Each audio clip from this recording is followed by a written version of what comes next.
know what it takes, and you're ready today to take them all on. You got the measure of your man, and you know that you can go all the way. Give it to him. Yeah, give him a taste. Give him a taste of Kiwi. Show him you're the best. Give him a taste of Kiwi. You're better than the rest. All right, no, my hockey, my welcome back to another episode of the Kiwi NRL podcast. Tonight I'll be your host, as per usual, Lennie, and through the magic of the interweb, we got him back. It's not Charles Nickel Clockstud, sorry. It's better. We got Ferg on. How are you, bro? You good? Back to back, baby. What a surprise, hey. Good to be here. Glad to be here. Well, you know, you played well on your debut, so you know you got the call up. Got the call up. Couple drop balls, but you've looked aside, so appreciate that. No, it's good to be back. So, you know, I like a last minute effort, and it's worked out real well. So glad I could be a part of this today, and you know, absolute lifesaver with a few of the boys busy with commitments. So why not? He's performed at this level before, so you know he's proven. So we thought we'd get you back in. I was actually just secretly really keen to have a beer with somebody. Eh? Even it's if been it's a big over the Monday, internet. Tuesday. Yeah, yeah, that's right. Also got to shout out the sponsors before we get carried away. Shout out to Fitzone and Matamata, Te Aroha, Paeroa and Waihi. If you're looking to sort your rig out in those towns, get down to Fitzone. They'll sort you out. Also, you can use our app. Doesn't matter where you are if you go to fitzonenz.com. Also, shout out to Mortgage IQ. That's right. If you're looking at getting a mortgage, refixing, refloating, all that sort of jazz, if you just don't know where to start, get hold of our boy Dre at Mortgage IQ. He'll sort you out. He knows all the ins and outs. He'll get you moving in the right direction. So shout out to Mortgage IQ. Next part is usually what beer we're having, and now this is what I'm having tonight. Oh, what is that? Is that a local, is it? Yeah, Fitzone Pale Ale by Baylands Brewery. They got a few good drops, and I just seen this in the old piss shop this afternoon, so I thought I'd give it a try tonight.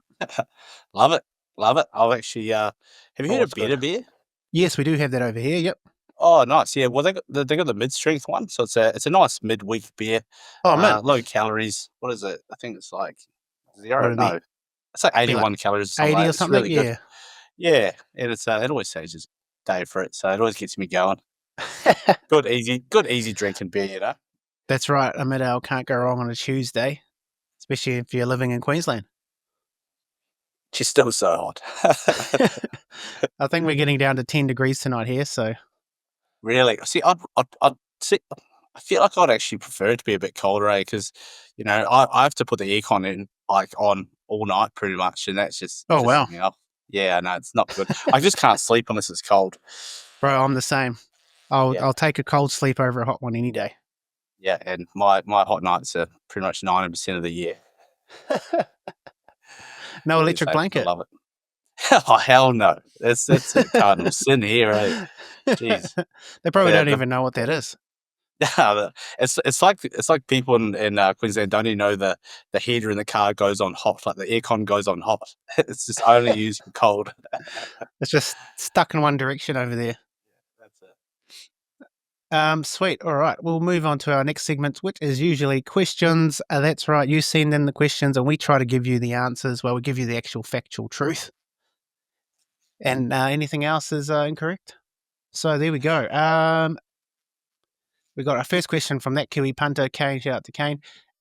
Do the Panthers make the top 8? What do you reckon? After last weekend, I don't think they can miss the top 8. I don't think you can go from 5 grand finals, 4 grand final wins. Was it 4? Yeah, 4. And to drop straight out. But I do think they're going to struggle the way they're looking. And the Nathan Cleary effect didn't help them as much as I thought they were going to in the weekend. So I think they'll still make it. But I think they're far away from top 4, unfortunately. I'd be surprised if they drop fully out of the 8. That would be crazy. Obviously, signs not looking that great. I mean, they haven't got an absolute toweling up. They've been in some situations where they've still fought pretty hard, so I can't see them dropping fully out. But yeah, stranger things have happened. I wonder if statistically, when the last time someone's gone from from winning the grand final to being outside the 8 the next year. Wonder how often that happens. Did that Not that happen to often, the surely. Eels, but they lost? But yeah, Yeah, not winning, eh? Not winners I can think of. So the easy answer is they will. Yeah, But surely. I wouldn't be putting my house on it at this stage. No, that's right. No. All right, next question. What do the Wars have to do to beat the Storm? Well, that's a tough question. It's a very tough question. That's a good question, though. That's a good question. What do they need to do? I'll let you answer that one. I've still got to think about that. That's tough. Yeah. I mean, you can use a cliche in the middle. I mean, if we can aim up there, I think we stack up I think there. we can. Yeah, like if we can grind with them the way we've been playing, I feel like we've been doing real well. But what was it last year or the year before when Xavier Coates scored that massive try and to beat us on the Hooter? Yeah, on the Hooter. Was that last year? Was it? Well, that's it. Last Like year, right on we the just Mama's gone Hooter. to the grind with them, and then just like we just had that. We just kind of just had that brain lapse of assumed we kind of had it and allowed them back in, and Storm doing what they do best. But I don't know. It's going to be so hard to beat them. But where there's a will, there's a way, and I think the boys can do it. And I'll be tipping them for sure. It's a tough one. It's a tough one, all right. I mean, the Storm have got a crazy spine. Absolutely. That goes without saying. But I think up front we can definitely match it with them. It's just about icing those opportunities, I guess. So, but yeah, I think Chan said he's going to get a try. So there you go. Yeah, he did say that. He did it. He's got extra incentive, to get Jerome Hughes on the show. So, he'll be wanting that for him, for you. So, it's hard to match them up like one for one, player for player, like position. I think where we probably would have more experience at least would be the centers. Our centers do have more experience than theirs, and they have probably a bit more X factor. Jack Howard is still pretty young.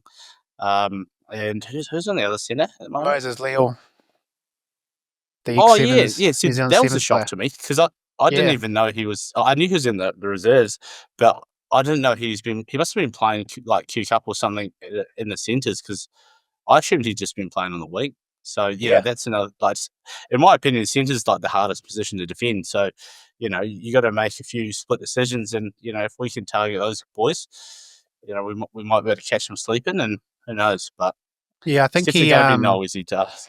I think Moses had 8 tackles, missed 7 in the weekend. So that's tough. Pretty tough outing for the bro. It's his first, obviously. That was his first as an NRL debut. So there could be some opportunities there. Yeah, that's right.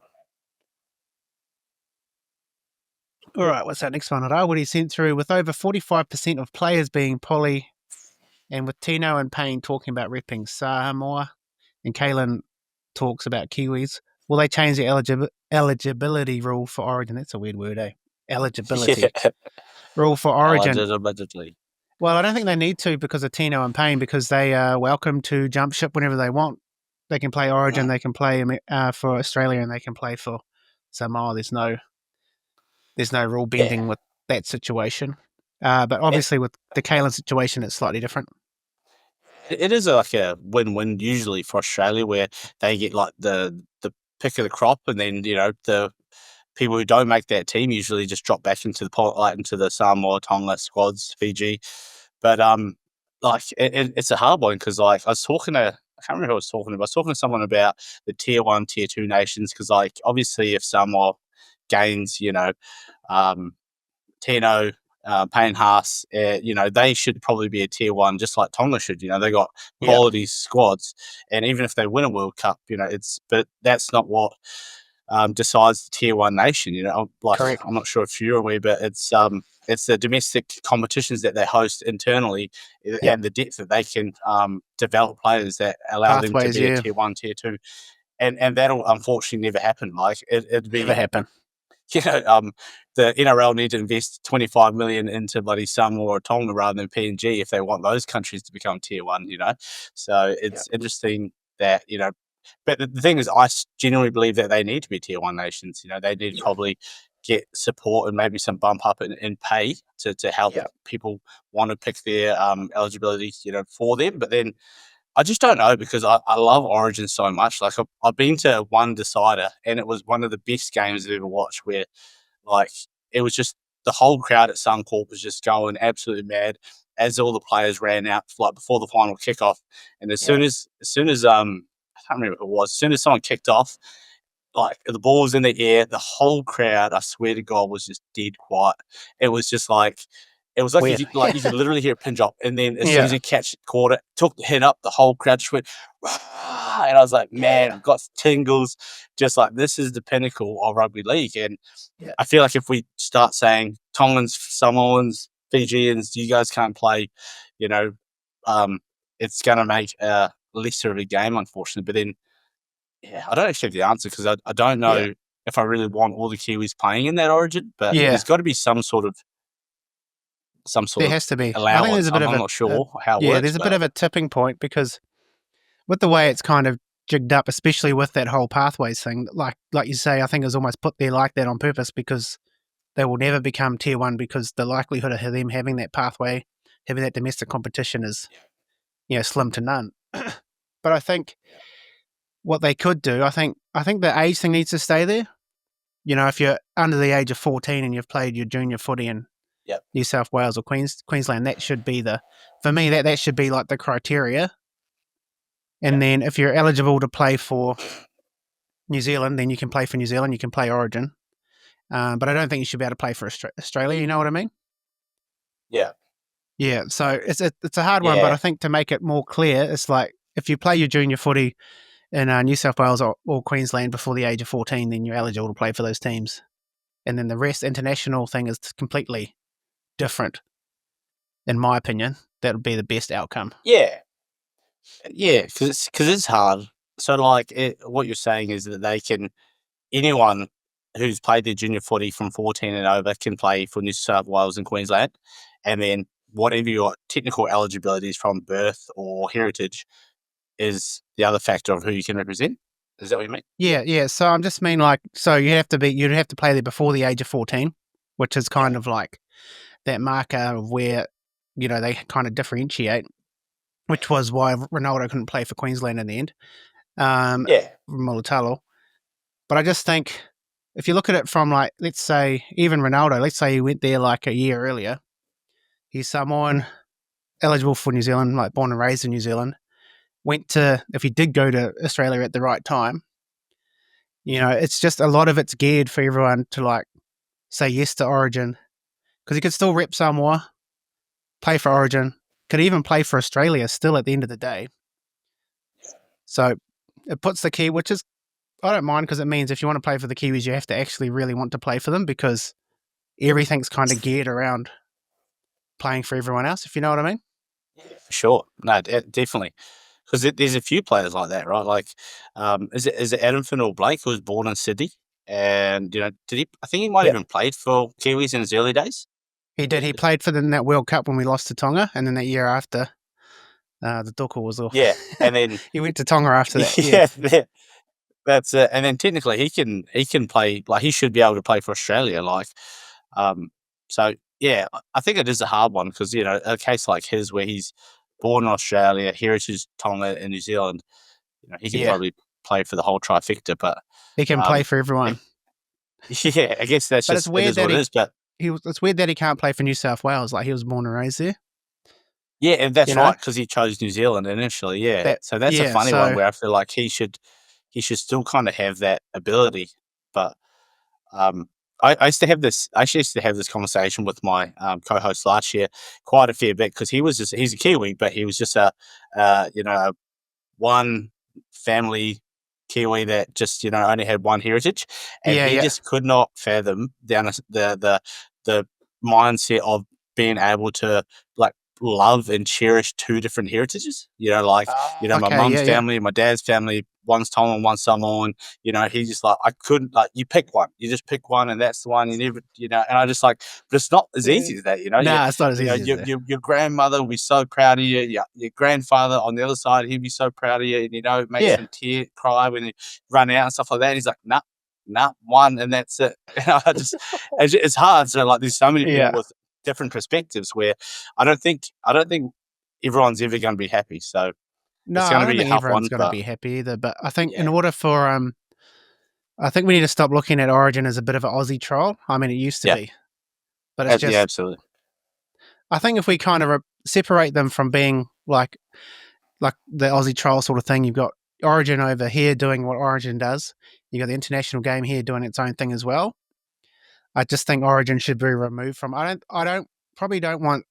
I think if someone's playing for New Zealand and let's say they play New South Wales, it would be a bit weird if they then went to go play for Australia as well. Yeah, That's absolutely. sort of a bit weird for me. Yeah, and that's a hard line because I don't think we should be able to jump ship. But then, No, yeah, we did draw the line of like who is those main nations that you can jump ship them from and who you can't, because like the small countries, like the people on the outside edge of like Samoa, they can, if they don't make Samoa, like they will go play PNG or something like that, you know, like those, and then those PNG countries, they really need those players, semi-developed players, those fringe players to help them continue. So it's like, where do you start putting in them barriers? But then obviously that's why that's hard. That's why I think that's hard. That's why I think we could probably, and I think the Origin thing's in also making it even trickier. Yeah. Like just put the Origin over there. If you've played footy under 14, New South Wales or Queensland, you can go play there. And then your international shit's over here. Yeah. And then but I think also it's going to come soon where, because it comes down to the grandparents, right? So for Tonga and Samoa, I think you need a grandparent who was born there. Yeah, so I actually, you know the country of Niue? Yes. Yeah, so I played for rugby league for Niue. So my grandmother was born in Niue.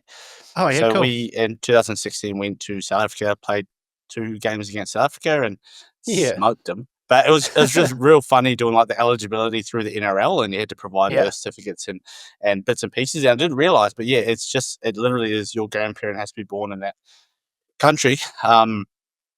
But yeah, it's pretty cool though, because there's some players like James Tedesco that has represented Italy, like when he just come in through. Oh, I love it. Yeah, that's right. And those those instances like that are just such a cool way to grow those outside teams. And even do you think maybe relegation and delegation for international, or even have 2 groups almost. Yeah, and then you have 5 teams battling out for one spot into the finals or something along the lines of, I think like the World Cup stuff. That's kind of what they're doing with the pack champs, but they're not really including everyone. Where there's that kind of bowl in the champs, and someone goes up and someone goes down. But I think all up, I think what you're saying would make the most sense. The other thing too is if fast forward another 5 years, how many of these players will have grandparents that were born? It's going to run out soon. It's going to be New Zealand or Australia, and majority will be Australia for sure. Yeah. So So that might not even be an issue in a little while. True that. But I think there's some room there. I think they need to make some sort of move, because also if you look, I've always, because it's my bias, I always look from a New Zealand perspective. And so, like I said, if you're a Kiwi with let's say your mum's Samoan, your dad's Māori, you're born and raised in New Zealand, you go to New South Wales at the age of 13, you play a game in New South Wales, therefore you're eligible for New South Wales. That Origin thing is just too big of a light, I know there's a lot of Kiwis who say, I wouldn't play Origin, but they would have had to think about it. It's Origin, and I just want that not to be a demarker of who you play for internationally. Because it's just too big. That's right, because like I said, it essentially kind of at the moment is like the pinnacle of rugby league, and it's like, do I want to be a part of the pinnacle, or maybe rugby league internationally in 5 years' time will be the pinnacle, but right now it's still Origin, and then it's like, well, maybe I'll just go play for Australia or play for Tonga or Samoa rather than playing for New Zealand, and Yeah. then they can still- still go play. Yeah, for You sure. can still itch Yeah, that origin itch, you know what I mean? exactly, because that's all that his people really want to do. Like Olakau'atu initially said, I won't play for New South Wales, and then the next year went and He's played playing. for New South Wales. Well, it's funny how there's no like Pacific tests around the origin time anymore. Yeah, that's right. Because they stopped know that. they know their market. They said, "Oh, no more Pacific." That series is gone from Origin time now because a few of the Tukals said, "Oh, I'm not going to play for New South Wales," and they went and played for Yeah. Tonga instead. So they didn't see They're that like, coming. oh no, we only got all these white boys. We've only got Actually, this massive pool of talent, so we need to cut those Yeah. tests. Yeah, That's it. Yeah. Sorry, anyway, I'll keep rambling if you don't keep on no, track. no. I'll stay on that subject all night. It's a little bit of that's it. and the other a good angle one. too that Good question. Yeah. the other angle part of it, which some people disagree with, but also the fact, let's say you're Māori, right? So the Kalen Ponga thing. Yeah. So the fact, it's not one of the things, but doing the haka and representing New Zealand and standing up and performing the haka is it's a proud moment, right? Absolutely. So that used to be, if you played for the Kiwis, that was the only place you'd be out, the only place where you get to do that. But obviously now you got the Māori's All Stars game. Yeah. And if you're a Māori and live, doesn't matter where you live. But let's say that's another thing to be like, oh, I can still kind of scratch that. Like I don't have to play for New Zealand, but I can play for New Zealand Māoris and still rep that.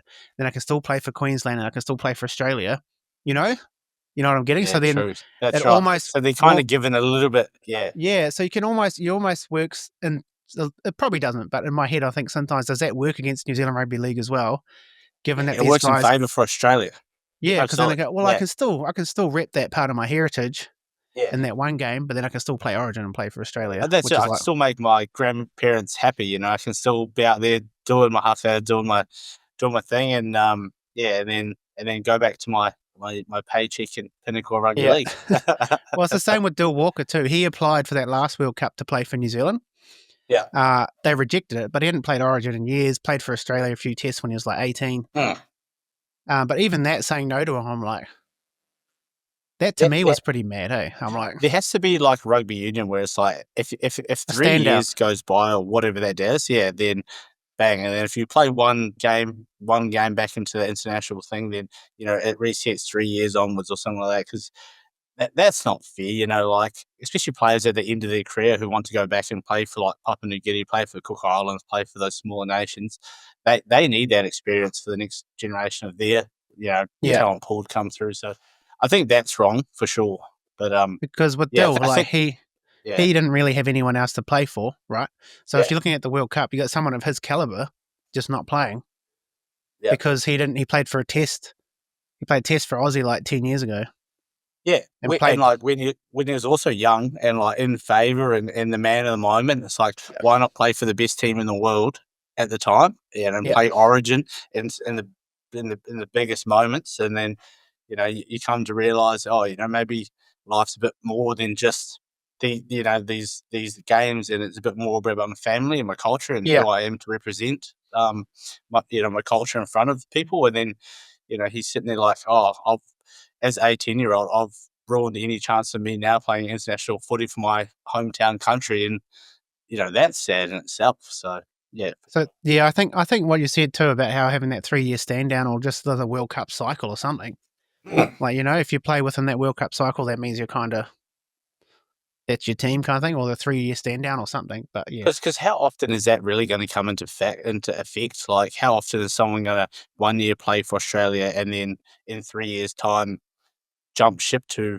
another country of a higher nation, because they can still play the low nations. Yeah, so it's just mainly if you've played Australia, you cannot play for New Zealand or England. Oh, sorry, if you play, and the weird thing is they also include Origin in that. So you could play Origin, never play for Australia, but you're never allowed to play for New Zealand or England. Yeah, that's weird, eh? And vice versa. So they really put it. That's why I think that Origin thing's just so. Yeah. Just make it if you play for Australia, you can't play for New Zealand or England, but.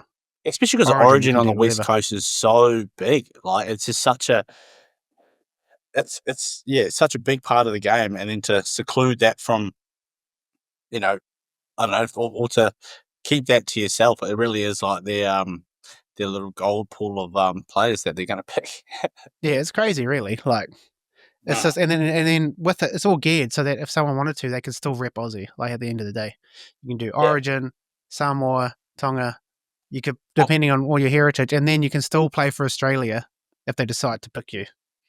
Well, that's it. Like all those years where like Vunivalu, Marika Korobiti, all those like incredible players that are like just breaking through. Oh, actually, Tupou, Sione, Matuia, they all had like breakout 1 year, and then they're like, some didn't get Origin, picked for Origin, but play Australia, for yeah. Australia, or they just got cherry picked because they could, and then They're in form, yeah. as soon as they don't, they're just back to the Polynesian countries. Like it's like, cheers guys, appreciate your one good form year, and Yeah. see you later. But the one thing with a lot of the island boys is they can go play for another team, but for the likes of Kalen, if he did choose Australia, if he did choose New Zealand, sorry, he could never play Origin. He could never play for Australia. Yeah, and It's obviously a big call for someone like that to make. Oh, absolutely, because it's like if you grow up here and you represent Origin, just like Multalo did for so many years, played Origin every single year. Won all the schoolboys, played Australian schoolboys. Your playing group of those same players, you build a relationship, you build a culture, you go through so much, like adversity as teams, ups and downs, all those triumphs. And then, you go to the bigger stage, and then, of course you want to be able to play Origin, but then it's like, well, I'm still from New Zealand. I'm still like part Maori. I'm still part, whatever. I still want to play for these countries, but I'd love to still be able to play Origin, because it just doesn't make sense that you can go play Origin all through your age group and then not play if you just didn't play just before 14 or whatever. Yeah, like, that was. I don't know. I felt sorry for them, bro. It worked out well for New Zealand though. In the end, It did. It felt like a bit of a backflip though. I was like, does he really want to play for us? I don't know. the story is that it was a bit like he didn't really make those Kiwis teams through the grades, but he was making Queensland. Oh, really? So, I didn't know that. Yeah. Yeah. So that he felt a little bit off it because of that, which, he felt a bit of loyalty to Queensland because they were picking him, which I totally understand. Yeah. But Absolutely. then Madge had a chat to him after the Origin thing and before it, just to make sure that's what he wanted to do. And then obviously when all the shit went down, he was still having those convos with Madge throughout the year, and Madge, it sounded like Madge was really good at that, having those convos with those players, because whatever he said, he's a really good man manager. Is that right? That's what they call player him, manager. Yeah. But the funniest thing is, like, when he first walked into Kiwis camp, Brandon Smith yelled out, "Queenslander!" He was just yelling out Queenslander when he walked in, so that was pretty funny, he reckon. I seen that on an interview. But Brandon Smith would be an irritating person to coach. I think he'd be great, but man, he'll just get, if you've had a bad day, you've had a bad win, and then you just got him just pishing it. Oh, it'd be irritating. Ronaldo said it was good though, because it kind of like made it not awkward, the whole Queensland thing, because how he didn't make the team, and then now he's in New Zealand team, and everyone kind of called him that as a joke. Sorry, he said it to Ronaldo. Yeah, like Ronaldo's I thought you were talking about to Madge. Oh, right. No, he said it to so Ronaldo's turned up to the he's walked in, a few of the boys are there already. It's his first time walking into New Zealand, the Kiwis camp, and the first thing Brandon yells out is like, "Queenslander!" Like, because he. Yeah, that's good. Okay, that's pretty funny. Yeah. Nah, never mind. I thought he was talking to Madge. Oh, you thought talking to Madge? Nah. Yeah, he'd probably like do something Madge like that to him too. Yeah, no doubt. Yeah. Nah, that's mad. But Mulitalo's like, it was good because it was a little bit of the elephant in the room, because the year before he was playing Origin, and on the day, New South Wales said, "Oh, he's actually not eligible." Yeah, that seemed weird, because everyone's assumed he was going to be in the team. It's like, he was in the team pretty much. Yeah, he's in the squad. He's been training. He's wearing all the gear, and then I think it was like the day off, wasn't it? Yeah, which is well played. The fine print here says, that's right. Good way to throw a spanner in the works, especially if New South Wales knew, and then they just wanted to jam that right at the end. Because the likelihood of them finding that out at that moment was very slim. Like, they would have had that up their sleeve, and they would have been like, "What is it? Hour out from game? Okay, here we go." That was. But yeah, anyway, I can talk that forever, but we better keep moving. All right, next question. Timo, who is the Kiwi run it straight king? Is that in terms of NRL, or is that? I guess. We can go outside the box a little bit. I don't actually know anyone outside the box, but I'm just Okay, sweet. Neither do I really. Because- because they do that. Don't they do that? They host that run it straight challenge that like has been Yeah. going viral. Some things and It's coming to Auckland next month, Yeah. I think. Yeah. So they've done only Yes. Aussie at this stage. some pretty big hits, but yeah, I think as soon as you put a couple actual NRL big hitters in there, it's game over. Eh? Game over. But if Yeah. I'm thinking a Kiwi run it straight king, young Jared was pretty mean. Jared Waddy Hargreaves. hard, he was And he even in was his great. latest years, he was okay, but he was elbows and knees. So Yeah. But I like elbows and knees when it comes to a big wind up. 100%. Big wind up. And I'm just trying to think who else. Actually, Frank Pritchard played for us. yeah, he did. Yep, he ripped the Kiwis quite a few times. He had that good run trade at Kane. At what's his name? Kane in that Roosters game. Bulldogs Roosters. He played for the Warriors that 1 year and wrote. I know who you're saying. Nothing. I can't put mine. Kane Evans. Kane Evans. Yes, he had the He thing had written that on his big wrist for run. the Warriors. Yeah. He loved a big Yeah. run it straight. Eh? I was just thinking, Fui Moi Moi. He played a few tests for the Kiwis. Oh, he did too. That's a good one. And but Yeah. I remember when Sam Burgess was 18. I think we the Kiwis went over to England and played like a 3-test series over there. Yeah. And Fui hit it up, and 18-year-old Sam Burgess absolutely cleaned him up. True. That's when Sam Burgess's first year of playing Super League. Yeah. Sammy's he's just an elite hitter. Eh? He loves that competition. Bucky was good. He was he'd be up there as one of my favourite English players ever, I reckon. Yeah, that's right. He probably is. Probably mine too. What about Nelson Solomona? Oh, yeah, we got to put him in there. He's big. He's too big not to, eh? Yeah, he's in too there. Big not to. Just trying to think who else was just out and like. Obviously, you've got Hytro Cassini, and then Poliacina from the Warriors. What's his name? What's his first name? Effector, Mr. Effective. Isn't there a guy called Francis Melly? Oh, Francis Melly, yeah. He was more of he was a big hitter, yeah, off the wing. I don't think I'm hitting. Who was that guy who had the highlights? Maybe it was just who you said. And it was just him running off the back fence at every single hit up.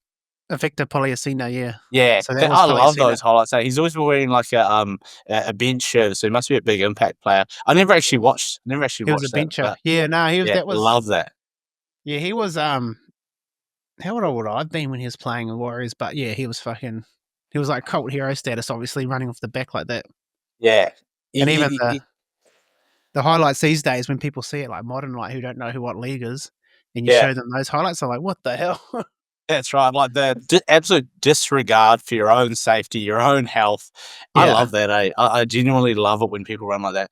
I feel like you get that every once in a while, someone really winding up, but Bunty's a man. He loves it. He loves that shit. Yeah, Bunty true. Loves to do that. Connie Harrell wouldn't mind it every once in a while. Actually, Nickel Klopstad's had some from pretty decent hit-ups. Yeah, just run it straight back. Yeah, I think that's bad. I think Kai Michael Hunt was the first fullback to start doing that. Eh, just the mad straight return as fast as hard as you could. I still remember Frank Pritchard taking his head off. Yeah, that was the best. That's it. You put yourself in some pretty bad positions, but like I loved it. You just run hard and straight, and you're going to make meters, but you might get bent in them. You might get toasted up a little bit. Yeah, but it shows just a lot of courage. A lot of. Oh yeah, it's probably not the smartest thing to do, but it's part of the best part of rugby league almost. Yeah, exactly. That's right. The contact, the big hit ups, the lining up, and then also if you line them up hard, then like you can always do like a little bit of a deviation of your line to really to get. Yeah, that's it. And that's like Roger always did that. Like he always ran like at a shoulder, and then always got him made like because of his speed. You anticipate you're going to hit him at this timing, and then yeah. Even the big props that do that well, like Fanua Blake, and even yeah, that's right. Who else was I looking at? They said that late footwork at the line. Space is not faces, they say, which is smarter, but it's not as fun. Leota would be a good one. Surely Leota's got a good he runs pretty hard and straight. Yeah, especially in that black jersey. I think he really he goes hard. Even the Fish has the odd one. Like he's not going to pull them out every single game, but No. he has had the odd one where he's like that When one he at needs to, eh? yeah, like even in that Kiwis game where he fucking rolled Jake Travojevic off the back fence in Yeah. that Hamilton game. Yeah, Yeah. fucking smoked him. Yeah, All I right, love we that. better get into the review of the round bean, which would have been no, that's this week. Bear with me. There we go. Multicultural round. All right, we have Jab It On, so we'll be this will be fast and furious. All right, knock it out. First game of last week, we had the Raiders defeat the Sharks 24-20 in an absolute grandstand finish. Basically, we'll just focus on the Kiwi boys. Is a Kiwi player in there that stood out to you from that game? There's a few in there, but yeah, not really. To be honest, I always forget to watch the Kiwi players. come on, Ferg, come on, man. Yeah, because I just watch it and I just love watching some players. But no, I didn't watch. Britton Nicola. He looks so good. Yeah, Yeah, I liked he's the him. man. I had him and Hudson Young in a multi, but then I also had a winger. I can't remember which winger it was, but yeah, it wasn't good. But Nicola, great lines. Loves the line. Loves it. Even that first try he got, I felt he shouldn't have got that. He just got a bit of a hospital. There were like three people. He's not the biggest man, but he still got over, eh? I mean, his second try with the old kick and the kick it along. He's got great skills. It definitely makes Nico look good. So good on him. If we're talking Kiwis, I'll rattle off a few of them that were in there. Timoko had a solid game. Sebastian Chris, though, just a lot of his, he's strong, man. Like a lot of his carries, he's taking 2 or 3 people, and he's breaking tackles. He ran for 146 run meters, 76 post contact. He got a try, crazy try at the end, absolute crazy try, and even big taps. This continues to perform. 156 run meters, 51 post contact, but 43 tackles, 0 misses. Oh, I did. Sorry, I was trying to think. What notes. was that try that Chris got? Yeah, no, that was hectic. Oh, I was spewing. I was on the Sharkies for that tip. I did tip the Sharkies in our Super Brew tipping comp. But I did put on. Well, what happened is I put on a $10. I put a bet on at halftime for Seb Chris next try scorer. Yeah. 5 minutes in to the second half, I was like, he's looking hard to handle. I'll just back him for a try. Went to bed.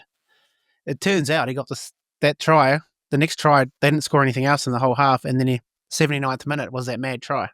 Yeah. Then I got him at $18 for that. Oh, you're kidding. No, Anytime.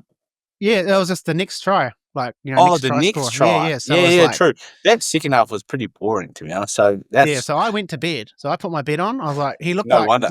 like 5 minutes into the second half, he had a few carries, and I'm like, shit, he might be likely. So I just chucked a tenner on and went to bed. Woke up and was like, oh shit, that's a mad try.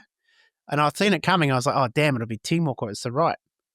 And then he said Chris had pushed all the way over from the left side and put himself in the right place and got that try. So I reckon what a weapon. To win the game too, like you said. And then the Sharks team, we had Nikora, we got Molly Talo, who we spoke about, the Queenslander, spoke about earlier. And he was super energetic, 211 run meters, 89 post contact. And I thought Mawene Hiroti was good. He was really good. He played centre, I believe. Yeah. He did. I had that's right. I had Mulatalo to score, and I was like, still couldn't score. He couldn't score, but I was like, I won't back Hiroti because first game back in, I'm sure he'll just draw pass or something like that, and then opposite, he just hogged it because he wanted to score, make his mark. I should have known better. He got the first try, didn't he? Did he, Mawene? Yeah, I think he did. Yeah. Yeah. He got second try. 4 minutes with Maddie Nichols. Yeah. Oh, that's right. Yes.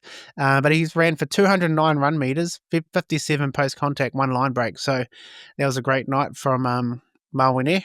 He's good on him. He's probably gone under the radar a little bit. Had a few games last year as well. So yeah, well, he's been a good. Who's the guy who usually plays left centre? It's his name. Edel's on the. Yeah, Edel. Edel. Yeah, and then Ramey's on the other side. Yeah. I was like, it took him 2 years to break through the maybe even 3 years. Right, Might have been 3, bro, because he was bubbling underneath. Like everyone's like, "This kid's crazy," and then they'd a couple games, Every couple Cook more Island games, game, he was just like electric, and then carving it up. just couldn't get a shot, and then Yeah. So I think he's just, and then Hodge's been just on the back burner. I think he was actually ahead of him 2 years ago or He a year was, and a half ago. Yeah, I think so he was, getting a few more games, and then so no, good on him for sticking in there, and who knows? There's a good centre there. Just wait, like he could there'll be other clubs that need a really good centre, so there might be people sniffing around. Sure. Yeah, All that's right, right. we'll keep moving. Well done to the Raiders. That was for a Sharks fan that would have hurt. All right, Panthers lose to the Cowboys. I didn't have this in my tipping either, so No. I went off to it. Absolute shocker. But anyway, 22-18. The Cowboys get it done. Takeaways from this game, mate? Tough. I definitely did not have this. What's it? Panthers lose 3 on the trot, or was it 4 on the trot? 3. This might be 4, bro. Yeah, it's 4. Yeah. Panthers losing 4 on the trot was not in my bingo card for 2025. I don't think it was in anyone's. But I really like Casey McLean, but Casey, like his speed when he ran down, what's it? Ran down Derby. Derby, yep. That shows some good speed, because that PNG flyer, he's quick, but then the non-pass at the end of the game, yeah, that just, unfortunately, that just winds everything back. That was tough, That's all anyone will remember. And that's unfortunate. That's right. One negative outweighs 10 positives. So all the good plays he had. Yeah, that's right. Because I thought he was having I thought he was having a great game, but then that pinnacle moment of 4 minutes to go, or whatever it was, to a clear 2-on-1. As a youngster, I guarantee he'll pass that ball every single time now, because that sticks with you for a long time. That how important that try where he could have easily scored, could have easily passed it. Yeah, I'm gutted for him. I was gutted for him because I was very happy with him. Yeah, it's a big lesson for him. Like you said, he's only a young kid, so he would have learned a lot from that. Yeah. And you're better off doing it in round whatever than in the grand final. So that's exactly right. Yeah, round 5. Like you said, I think he'll be looking to pass a lot more often after that. Yeah. Well, he might even find himself on the wing now. Yeah, I think. Yeah, well, true. Yep. Who knows though? But yeah, disappointed. But yeah, he'll second guess that one next time. It's one of those moments. Remember, who was it?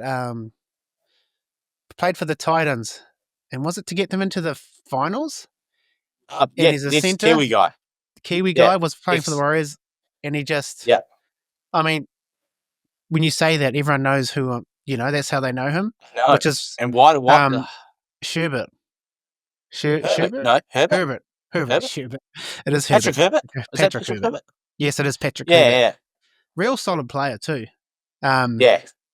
And just that one moment he didn't pass, but it's like, when I say that, everyone he knows did so much better stuff. He did so much better stuff to outweigh that one. Like if that was in the first 5 of the game, you never even second guess it. No one ever think about that ever again, because it's at a pinnacle time of the game. It's like, brother, that's the whole game in your hand. Yeah, no, it's unfortunate, but yeah, it reminds me of that. Exactly. All right, in that game though, we had Ice Papali'i. I think he had a good, solid game. 28 tackles in 40 minutes. That's pretty decent. I think Moses Leota's definitely missing his best buddy, I reckon. He's still playing well, but he's not really reaching those levels he did when he was the 1-2 punch with Fish there. So I'm not really sure if he's thriving being like the top dog or not. And maybe he needs that someone else there with him. I'm not sure, but like you said, Casey won try. Yeah, Casey won try. 139 run meters, 33 post-contact meters, 2 line breaks. And I thought Griffin Neame was solid also off the bench for the Cowboys. His runs are really good, and he had a 2.3 second play of the ball, which I thought was pretty good for someone in the middle there. Oh, that's a cool stat. I didn't know that. Yeah, so that stat's pretty cool to look at, because it's something, obviously if you play rugby league, you understand the importance of the quick play of the ball. Of the quick play of the ball, absolutely. It can be the difference of the try or no try, Yeah, especially from your bench. So exactly. The Bros, he's still bubbling away there. He probably hasn't had the greatest start to the year, Griff. Like, he hasn't been bad, but he hasn't been, outstanding. But I think, he's I reckon he's better than Nana. So he's going well, more consistent. Bro, yeah, 100%. I was thinking about that. Like, well, while I'm watching, I'm like, is Billy Slater still going to pick him for Origin or not? I don't know. Sorry, it's kind of off topic, but well, that's right. You think surely not, right? But they love to stick, picking the stick. Yeah, they are to stickers. loyalty They're or picking whatever. sticks. But if someone's been playing Q Cup and someone's been inconsistent, I don't know. Like, yeah, it's I guess the interesting. question But is who else is there? well, that's right. Would It's so keep goes up him to out. like Dave Fafita, who didn't make it last year, but then he's also been a bit average too. So there's open Yeah, it's doors. But interesting yeah, I was just question. watching them thinking, man, how do you go from elite, a gun player that was in the like Aussie team, did you make the Australian team? that World Cup team Yeah, you did, well, yeah. That's right. Like he was young gun, biggest aspirations, biggest potential to, lazy and playing Q Cup. Like it's just weird. Yeah. I think obviously it just when they were going bad, it just highlighted probably some of his weaknesses a bit more. Yeah, that's when right. when you're an attacking player like him, like shit, if you're going well, you're going to look bloody fantastic. And you plug him into a Queensland team or an Aussie team, well, he's going to look good too, isn't he? But I guess when the Cowboys are getting pumped, you need kind of a different sort of attitude. So that's probably obviously what they're thinking with him. But Cowboys, well done. Was it their first win? No. No, they actually. Ooh. I can't remember. I think they're back-to-back wins. I think they might be back-to-back now, yes. A bit of a yeah. ball over last week too. All right, we'll keep moving. This was a good clash. Rabbitohs 20, Roosters 14. How do you like that, Kane and Sam? Unlucky, man. Anyway, there's bugger all Kiwis in the Roosters team. But your boy nearly got over. Oh, and the hard thing about this was that I couldn't actually watch as I was in a wedding, 10 hours from Sydney. So like I was looking at highlights and I was looking at updates on my phone as I was going along. And I just so when you said, oh, your boy almost got over, I was like, oh shit, I didn't know. But I couldn't believe that. I couldn't believe. Oh no, sorry, I tipped actually Rabbitohs. I was very happy with Rabbitohs. It was good. Yeah, you did, and you said that the bro would get a try, and he went close, man. Did he? Oh, yeah, just got held up short. I'm just going to keep Totola. I'm going to keep what do you call it? Keep rolling that over. Just keep doubling up until we hit. Then I'll be rich. Surely, I tell you who else was impressive. Oh, I've got a list of who. Here we go.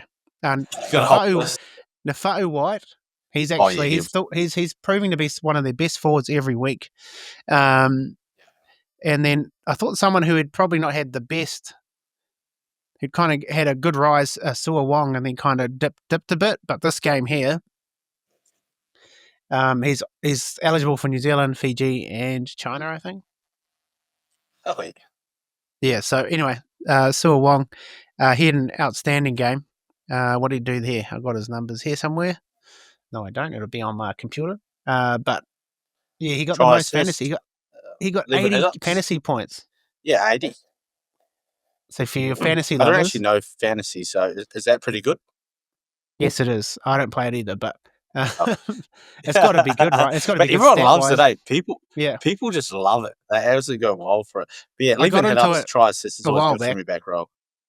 Yeah, 100%. I got into it a while back, but it just has a lot of admin, the old fantasy. Me too, bro. And on top of all the other admin that we do, it's 4 tackle breaks. That's always good. So good on. Here we go. He's got 42 tackles as well. Oh, weapon. 3 missed, but 42 made. Like he was aggressive too, and he was running hard. So you really actually noticed he was playing, which in some other games you hadn't. So I thought his game was outstanding. Yeah. Good. Totola got 48 fantasy points. Was the Rabbitohs most? That's a bit weird. Anyway, keep moving. For a winning team. That's not. Yeah. And also Trell I had Trell for a try and a multi, but he dropped it over the line. Dropped it. I was absolutely spewing about that, spewing. I was so confident, telling everyone, Trell baby, 1 try. And then when he scored, I was like, celebrating. Yeah, I was celebrating too. I knew it. Messaging the chats, and they're like, they're checking it. I was like, hey, and then I was like, oh no. I put the ball down. Bloody hell. Been way too long. All right, but we'll keep moving. Eels 23-22 in an absolute Yeah, nail biter. clanger. Absolute nail biter. As far as Kiwis in both teams, there's not many, but there's one that's been in the media a lot recently. And I just saw Dill Brown, Debris. Yeah. the double Brown DB, he put his hand up in an outstanding game. And I'm stoked to see it because, he has been under the pump. They've been under the pump, but he had been also. So it's good to see him actually put out a game. Look at this for run meters. This is when you know the double Brown is on. 164 run meters. 35 post contact, 1 line break, 2 line break assists, 1 try assist. That's 3 tackle breaks. When's the last time we done that? We hadn't done that this year, so. Well, we were talking great to about see. last week that, he needs to do more of that last 10 or 20 minutes that he had the week before, So maybe the coach told him that, hey, that last part of your game, can you just try that the 80 minutes? whole game, yeah. Yeah. Maybe he just flipped the switch the last 10 minutes of that game and just left it on for this game. So it's just like, from now on. That's true. That's it. Moving forward, he's just going to be the man of the team, which is good because it's as much as I didn't like it because I was on the Dragons. It was good to see Dilbrow get a win and get that pressure taken off him. But yeah, it was a bit of a funny game. Bit of a funny game though. Funny. Yeah. Zach Lomax versus old team. Clint Gutherson versus old team. Clint Gutherson scores a double. I was like, man, this is a good game. I just did not think, it was going to win. I just even towards the end. I mean, if you look back at the last 10 minutes of that other game, then sure, you might be, but it's the last 10, so you can't really take that as form line. Yeah, that's right. And I think the whole game changed when Lockyer Ellis kicked it out in the full. It was just like, oh, sweet, we get the ball back on your 40. If you lose from there, you're a pretty bad team. And this is at the end of the day, you've got 4 tackles to get, 10 meters, 20 40 meters, really. 20 meters, Because that's it. Like, you've just to get close enough to get a kick in. And then even when the Eels got their kick and they got the ball to Lomax, it looked rushed. He looked like he was almost like, like a 45-degree angle to where the ball should be, then 10 meters deep. I was like, what are they doing? And then he hits the post and he celebrates like he was meant to do it. I was like, that was the worst setup I've ever seen. And correct. I was filthy, eh? They almost fucked that, yeah. They almost absolutely fucked it. And I'm like, fuck, you shouldn't be celebrating that. You're lucky. Skin of your teeth, eh? Yeah, he's hit the post. It was supposed to be their day when that shit goes down. That's for sure. That's right. You can't buy luck sometimes. And the Eels. I'll tell you what, they needed one. They do. That's right. So I'm happy for Dill Brown on that. There'll be a bit of less pressure now. Hopefully, yeah. All right, keep moving. Titans go down to the Dolphins 36. I got this one wrong as well. Did you get this one right? Sorry, what was the game? I just sorry, it was wife to bring it was drink. the Titans Dolphins. Titans 10, Dolphins 36. Did you have? I went Titans as well, man. You might have Same. similar to me. Horrible round of tipping, eh? Oh, the worst. I went absolutely shithouse. Yeah. So how did the Titans go from talent up Roosters? Was it talent up the Roosters to losing to the Dolphins, who have been one of the worst performing teams in the comp? Yeah, absolute shit. I can't pick anything, Kay. Oh, you couldn't pick my own nose this weekend. But yes, correct. That's right. I thought actually this was probably one of Jermaine Suckle's best games he's played in a while. Yeah. Just with his touches, even that try at the end. So some great footwork. And he almost got that bloody 2-point droppy too before halftime. True. That was a sweet droppy as well. Oh, we got deliveries. Got delivery. Here's $5. Thank you. It's just in my pocket. Thanks, Tom. Service. Oh, you on the old Stoke? You on the Stoke Hazy? No, I do love Stoke Hazy because I'm actually from I told you Nelson. So I lived that's right. You did. I lived in Stoke. I lived in Stoke. I'm on the hard red. Solid. Delicious. It's delicious. Way too easy. It's just a lemon. It's just a lemonade. Oh well, it's like a hard one, dirty one. Yeah, hard one. Yeah. And I couldn't actually fully watch this game. The Titans Dolphins. I was in and out of watching it, but yeah, what I seen, I really liked Hammer. He felt like it looked like he was a bit back into his own self, but in his groove. the Titans just looked like the opposite. They looked like they just relied on previous weeks. Yeah, it's unfortunately experience the same Titans team from the last 3 years is still here. Yeah, they're just like, we played well last week. I'm sure we'll back it up. And then no one decided to do the hard work. And then, funnily enough, they were losing on the scoreboard. Seems like it. It seems like it. But once again, the Dolphins needed a kill and they got one. Good on them. So yeah, this game was a bit of a harder watch for me, also personally. So I wasn't fully in it when I was watching it, but we'll keep moving. 46-24. I watched this one. Tigers in it for a long way there. Well, yeah, for a part of the way, and then the Broncos. Was it first half? Then the Broncos kick away. But thoughts on this one, man?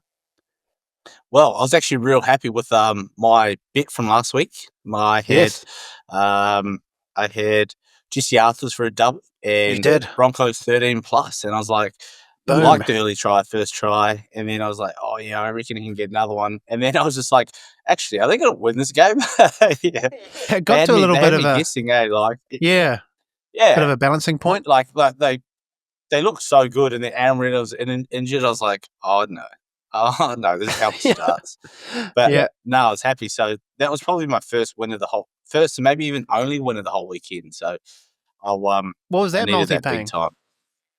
3 I think on the show it was 375, but when I put it on the screen, I don't know. Do you show bets?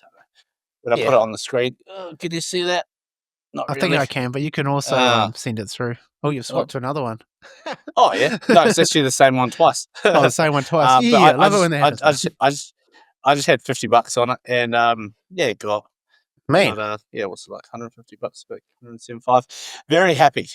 Just little win, take it because it's been a bad week. If you can't get a game right, you're very unlikely to get a bet right. Correct. But Jesse Arthurs, the pretty man himself, was very happy that he had a great round at the Kiwi, and that was really good. And he's such a good player. It's probably a bit of a shame he hasn't managed to crack a Kiwis team. Obviously, last year with Willie Warbrick playing the way he was, it was hard. He almost picked himself. So yeah, well, we just got such X factor players where it's like, how can you kind of not pick them when Jesse Arthurs is just like the ultimate consistency, And I think maybe towards the later of his career, he might be like a Rapana where he just effort and consistency will pay him compared to a superstardom of Warbrick first year, but then also has potential to make errors and do those kind of things. So it's hard because I think he's just always seems to be in a really good position, and that is so important for your shape. You don't have to be the best player. It's just like being in the right place at the right time. Like look at it, he's not the biggest. He knows how to time a run, and that half the time makes him go straight through. And those players, they pick themselves eventually, I think. So hopefully that'll be Arthur's. Yeah, I think obviously there's a few, like you got your Mulitalos, you got your Suckles. Yeah. I think Isako obviously keeps himself. One of the big things for him is a kicking game. He can kick goals really well. Yeah, absolutely. And our halves that we've had in the past, apart from SJ, haven't really been goal kickers. So, but man, I'll be picking Jess, man. Like if the team was picked tomorrow, obviously Big Willie hasn't been playing, but I've probably got Jesse Arthurs in my starting Kiwis team if it was playing tomorrow. And I'd like that too, because you know what you're going to get with them. And it's like, respectfully with Osako, it's like you can get the superstar Osako or you can get like the Queensland Cup Osako, It's like you don't know. Yeah. You don't know what's going to come out. It's like he's been, what do you call that? He's been in positions where things haven't gone his way and he drops his head and then the game just compounds and gets worse, and that's a really hard one to come back from. And time I'm sure he's gotten better over time, but those errors can really compound, and then the other team are just literally kicking it to you because they know there's a 50-50 possibility here. So I like the Arthur's call for sure, but then actually even Molatala hasn't been a big standout, so No, this year he's Maybe probably. Arthurs would I get mean, the first gig. I'm pretty keen on Arthurs. Like you said, you know what you're going to get. But I think it's just effort. When they've been under the pump, his effort's always still there, and I've always liked that in a player. If we're talking Kiwis too, in the Broncos, Xavier Willison was absolutely outstanding. He was so good. Couple of tries. Just outstanding, just the way he imposed himself on the other team. He's such a big unit. Obviously eligible for New Zealand. Hasn't said yes he'd play for New Zealand, but he hasn't said no yet, so he's still eligible. We're allowed to talk to him. Not talk to him, talk about him. We'll take him. But he was outstanding. I actually thought, even though Tua got a sin bin, Stafford Tua, for the Tigers, he had a solid game. I thought he was... he did. I think he really stood up in this game, so... Yeah, unlucky I think Benji, Xavier unlucky. Wilson. Yeah, that's a tough loss for them, but to be expected with that little while, so they done pretty well. But I like considering, but Xavier Willison, I just love the confidence he got and just keep playing with. I feel like he believed he was one of the premier props when he was on that field, and you can see it come through with the getting finding his front, quick play of the balls, running like that good shape. But the try he scored, man, like the IQ behind that whole shape, where they ran almost like a lead runner, but then like a real wide sweeping Reece Walsh, and then they had him as like a tight, just in late, it, a light, a light, tight, late, late. back door. And man, I haven't seen that since I don't know. I think the Cowboys ran it 2 years ago, where they ran they threw the dummy to the wide, and then they did a little pop pass, little back, pop up, and the guy just goes untouched. But they did it to a prop. I was like, what the hell? I love that. That was Love nice. that from the Broncos, and it's cool that Xavier Wilson was the scorer from that. But yeah, no, he's impressive. He is impressive. He is impressive. Still young, eh? How young is he? Very young. Early 20s? Surely. 19, 20, 21. All right. Storm hump the Eagles at Four Penis Stadium. What'd you say? Seagulls go down, but thoughts on this game, man? What did who stood out for you? Obviously your man Jerome Hughes, you're a Kiwi to watch.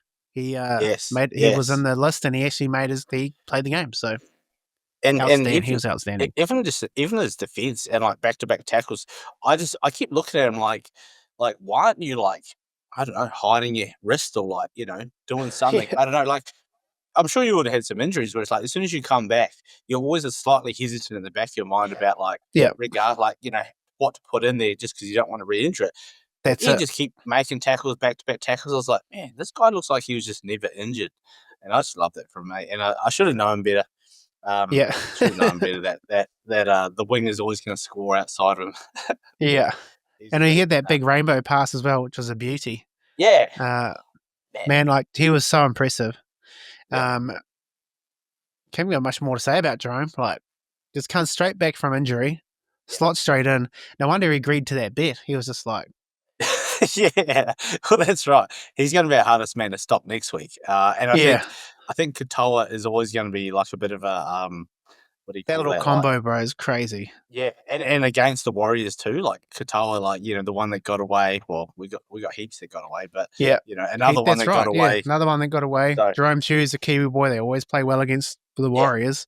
They'll want to step up for sure. And who's their right side? Who's our left side halves? That's still Metcalf, isn't it?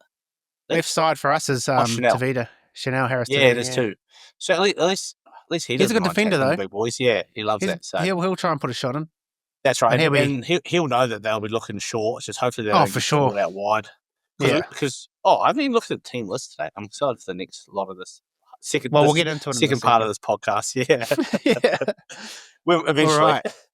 All right. Who else was Kiwi in that game? I had written. So Jerome Hughes, 69 minutes, 114 run meters, which is always just like Dill. When you see Romy running like that, you know he's had a good game. 1 line break, 2 line break assists, 2 try assists, 2 tackle breaks. Moses Aleo also with his debut, the Sevens player. Solid enough without setting the world on fire was my notes. But it's only his first game, so. And in the centres, like you say, if you haven't played league before, it's a big ask. Yeah. I heard the commentators say in his second game. Oh, Did you guys I thought did that you was hear his that? debut. Because I was like, I've never seen him play. Me too. And I'm I sure they have had been the family waiting there to for the see him on a jersey team list. presentation and everything. They had the family there for the jersey Yeah, presentation. well then it so- must be because it was only the commentators' words, and like in his second NRL game, I was like, hold up, man, have I Man, missed he only this or might have, missed something? but under my impression, I but thought that was no, his first one. No, I think it is, and I'd be very surprised. There's, like a lot of those things, I like to try to keep an eye on. As soon as I heard they signed him and we didn't sign him, filthy, filthy. The Warriors didn't sign him. Yeah. So I've been waiting to see him like light up the stage, and I assumed he was going to be, the wall brick on the wing, just blitzering down the outside. Yeah. I just think it's so strange that they Went with they centre. must be trying to train him into a centre because it's just such a different game to rugby union. Like it's so different, especially Yes, sevens. especially in the centre, man. Yeah, I think, so, and they took so much time with Will too, which I found was interesting. They went, he was like, bang, he was straight in there. I was like, oh shit. That's found right. that a bit Exactly. random. Five games into the season, like maybe 5 games of Queensland Cup, but even then, I'm sure he wouldn't have done anything amazing in Queensland Cup or New South Wales Cup or wherever he was playing, because like they're still pretty hard competitions, and then you just can't learn enough Centre. after 5 games. Like, Yeah. that's right. And They're his going to centre, pick like him it's, apart. and Hopefully, you see that with hopefully more. obviously his tackles. Like obviously he has 8 tackles, 7 missed. Yeah, So what edge was he though? He probably went up against the right. the So he was Tulu? against Yeah. Is Kohler, that and Kohler scored that try. Kohler scored? Yeah. And yeah, I Kohler think it's got just 2 Kohler. tries. Yeah. But then it's like, yeah, it's because it's like it's so easy to be in no man's land in that centre Oh, position. and centre's the It's like, worst. Like, yeah, you see them coming, you want them, it's like, I know he's getting it. I just got to get up there and make the tackle. You get up there and you see the ball float over, and it's like, Yeah. oh, he what wasn't happened getting there? Nah, it's so I'm sure It's a he tall would order. have copped a almighty spray from Bellamy, no doubt, or something. I don't know, something. I just don't. Yeah, He would have learned a lot for sure. yeah, that's Because that's that's a that's a sink deep or end. swim learning moment. Especially against the Seagulls, like their attack is crazy. So Yeah, especially exactly. on that edge. So Well, I'm they sure target, there's more to come. target that back rower centre areas to really open up their wingers. Yeah, so hopefully we can do the same thing. Yes. Hopefully the Bro can help us out. But as I said, any Kiwi lads playing the Warriors always find another leg or two. They always step up. So True. he'll probably have a mad form turnaround and get a try or two. Anyway, Bulldogs Maybe defeat I'll the put him Knights. down for like a hat trick. Yeah. Sorry. Bulldogs 20 Knights 0. Half time, this looked like a real dog fight. But Nice. obviously, the second half, the Doggies kicked away with it. I felt like the Knights were valiant, but I did think that was going to hurt them in the end, the amount of defending they were having to do. Well, that's right. And the injuries that they had was pretty It was large. just all Well, mounting. they have Safidi out. Yes. Who's the other one? They also had Cogger? No. I think Cogger, he might have gone off, but I know Phoenix Crosland got sin No, binned, they which had didn't Jack help either. Hetherington. I know that. Yeah. Yeah. I think they had one on by the end of the game. They had one player left One on bench. the bench. So Yeah, correct. they were down and out pretty bad. So I think it was And always after going to be that first inevitable half, that yeah. fatigue will kick in.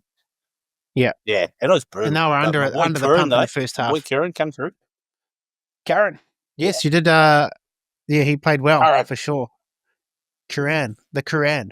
Just random one flying. Get out of it. Phoenix 42 tackles. Phoenix Crosland 42 tackles. Obviously, there's a sin bin, but the Bro doesn't shirk the work. He loves the mahi old Phoenix Crosland. Still one of my favorite players, but sin bin was not helpful. Really? Yeah. You don't like him? Yeah, I'm a fan of him. I've got this thing where I just can't stand him, mate. Like I think he burned a couple bridges early in his years where like he just made some bad passes, kind of like the like we were talking earlier, where it's like if you had given that pass, potentially the game ends differently. And like he just did that to me a couple of times, and I just vividly remember like I will always not like you. Like I just cannot stand him, mate. And then when he was getting picked for the Kiwis, I was like, please don't, please don't, please don't. And then he was playing well and doing all those good things. I'm like, damn, I hate that I'm liking you. And it's still with me. Like, I think he's a lot better player than he was, but man, I just got this like gut feeling where I just don't like him. I just don't know. I Hey, feel fair bad. enough. Hey, we I have should that do sort of that. people. He looks like a wrestler too, which I like. Yeah, He's got well, long- true. He does look like a bit of a Bret Hart. Yeah. Type that. Bret Yeah, Hart styles with the wet yeah. hair. Okay, maybe I like him because I actually like Bret Hart. I like Bret Hart. I didn't like Shawn Michaels. Yeah, I like Shawn Michaels. Well, they had that beef, you know. You had to pick one or the Yeah, other. well, yeah, I'm a big fence sitter, eh? Sounds like I'm a LeBron and a Michael Jordan. Oh no, you can't be that guy. Yeah, that's me, unfortunately. Yeah, big fence sitter. I love all parties that participate. Everyone's a winner. Oh no. You've gone PC. All right, and Leo Thompson was solid. 46 tackles from Big Leo. All right, so that was that round. Did you have time, even though you were last minute, to do your most valuable Kiwi homework? MVK point, 3, 2, and no, 1. I That's didn't, okay. but I You can, can make them up very quickly. you can go off Very my quickly. vibe because I've Well, got mine ready. So okay, I'll go here first. you go. Nice. I'll just get the list up to see where we're at, and I can. All right. So, okay, this one fly. You got all the places you can fly, but it's right here on my face. All right, here we go. Sorry, I've lost my notes, my show notes. Here we go. Do you want me to go? Do you want me to go?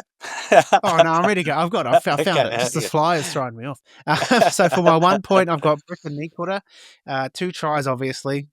Got a bit of a spot with me because he's got me best bet over the line the last couple of weeks. Should have went a double. Shit, didn't see that coming, but there you go. My 2 points goes to Seb Chris, not because of that try at the end. I mean, kind of, because, you know, he was a left centre. He ended up on the right. He didn't give up on the effort end of the game. He could have just stood on his side and not gone over there, but he did. I just thought his energy, his carries, such a strong runner of the ball. I thought he's been outstanding this year. And my 3 points goes to Jerome Jar Jar Bless, man. What the straight back from injury. Outstanding game. Outstanding game. So those are mine. I better put those in before I think it's a good 3-2-1. So 1-2-3, right? 1, 2, 3, or 3, 2, 1. Depends. However you want to put it out there.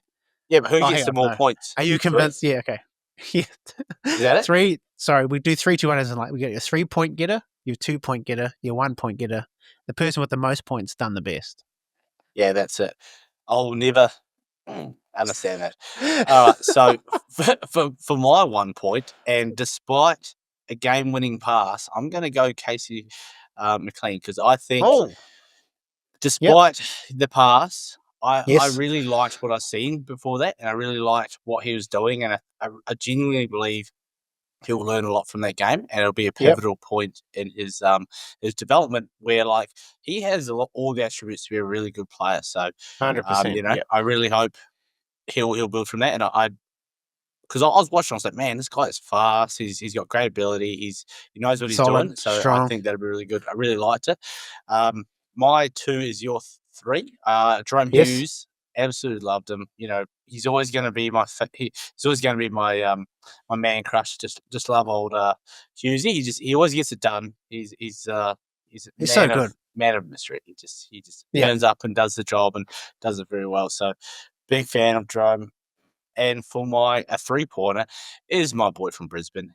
Got me my weekly bet as well as scored 2 great tries. And just loves to put in some effort. Loves to do the mahi. He gets the treats. He deserves the 3-pointer.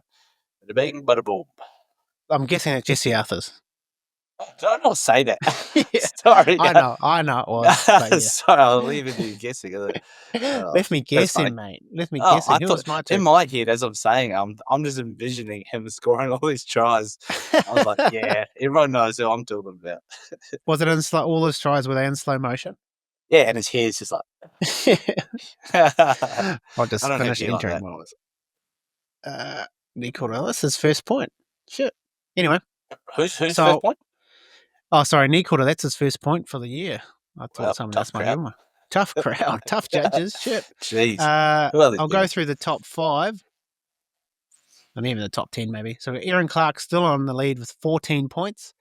Seb Chris in second with 10 points. C&K with 9 points in third. Jordan Ricky in fourth with 6 points. Leka Halasima in 6 points as well, tied for fourth. CHT is on 5 points, and Jesse Arthurs is also on 5 points with Jerome Hughes as well. There you go. Also, the leading is Jesse Arthurs and Jerome Hughes. No, other way around. Sorry. No. Okay. I did say in Favoritism. first place. Okay. Favoritism. First place, Aaron Clark's 14 points. So there you go. I'll put the update on the Instaham tomorrow. Nice. Did you have a Kiwi moment for a round? Is there a moment from a Kiwi player that you thought was stood out to you?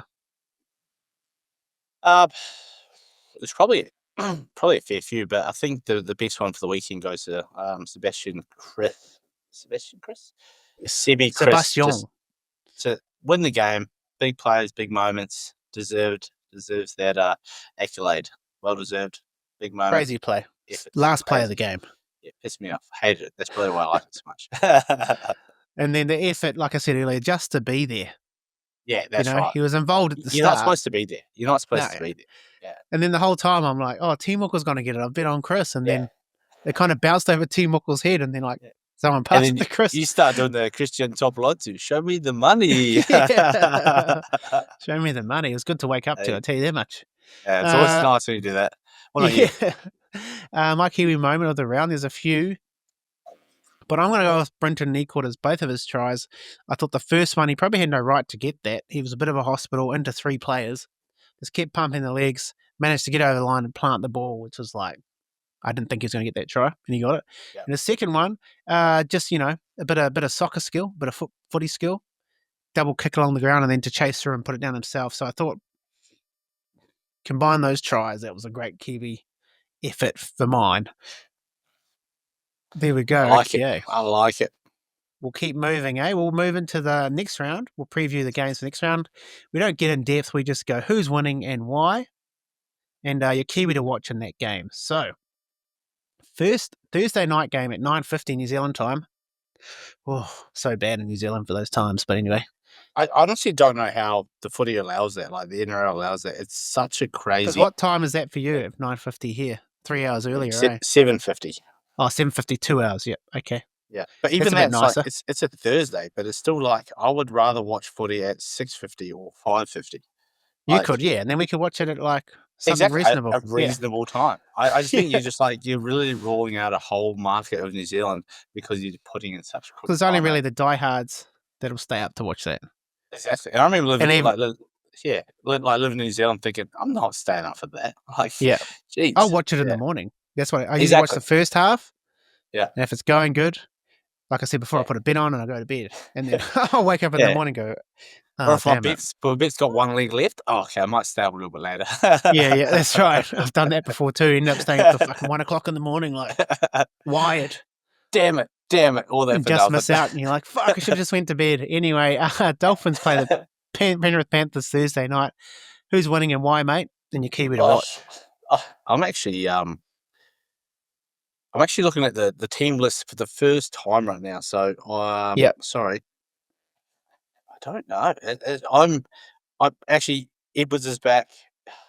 They can't lose 5 in a row, can they? No, 4 in a row. Surely not. Well, I said that with 3 and 4, but it'll be 5 in a row if they lose this one. Yeah, that's right. I'm gonna pick. I'm gonna pick Panthers. And is Blaze Talangi Kiwi, or is he just Samoan? No, he's Samoan with Samoan and Aussie descent. Yeah. Damn. Okay, I'm gonna pick my boy Jesse McLean. He's gonna go back to go, and he's gonna hit the game winner this time. Hit the game winner, right? Well, game winner. What's the list? Casey McLean. Did you mean Casey or Jesse? Which one is it? Isn't it Casey? There's no Jesse. I think they've got Casey's. I think they got Jesse's. Oh, which one is which now? Now I'm getting confused. Casey's been the one who's been playing, right? Yeah, but they've got the photo of the other one. Oh, which one's which? Now I'm confusing myself. Do you know the whole round last weekend? I thought Dane Laurie was Casey McLean. No, I thought Casey McLean was Dane Laurie. I keep going. oh, where's Casey? Where is he? I'm like, oh, he got tackled. Oh, that's not Dane. Like, So it did was just, Casey McLean, is he the one that played for the Kiwis, or was it Jesse? It was Casey, eh? oh, I played don't for know the which wing. one played for the Kiwis. Yeah, Casey I did assumed. on the wing. Yes, it was Casey, sorry. You'd have to think if he's the one playing NRL, you'd have to Yeah, think so, right? Jesse is the other one who's named in the team, but he's not on the list. He might be right down the bottom. That's cool. He is down the bottom. Good Yes, on it's him. his That'd other be brother. sick if they could both play. Yeah. Oh, yes, So too. his bros Jesse's played a couple of games. And Charles actually roomed with Jesse in Māori's camp, and he said that Jesse said he's keen to rep Kiwis just like Casey did, so it's good. Love to hear that. Love it. Anyway, you? Who are you picking? So I'm picking Penrith. Can't lose another one. Surely not. So I'm going to go Penrith. I'm going to stay on it. I've never picked them in Nice. my life till this year, and they keep winning. They keep losing. So I might be the problem. Maybe it's tough.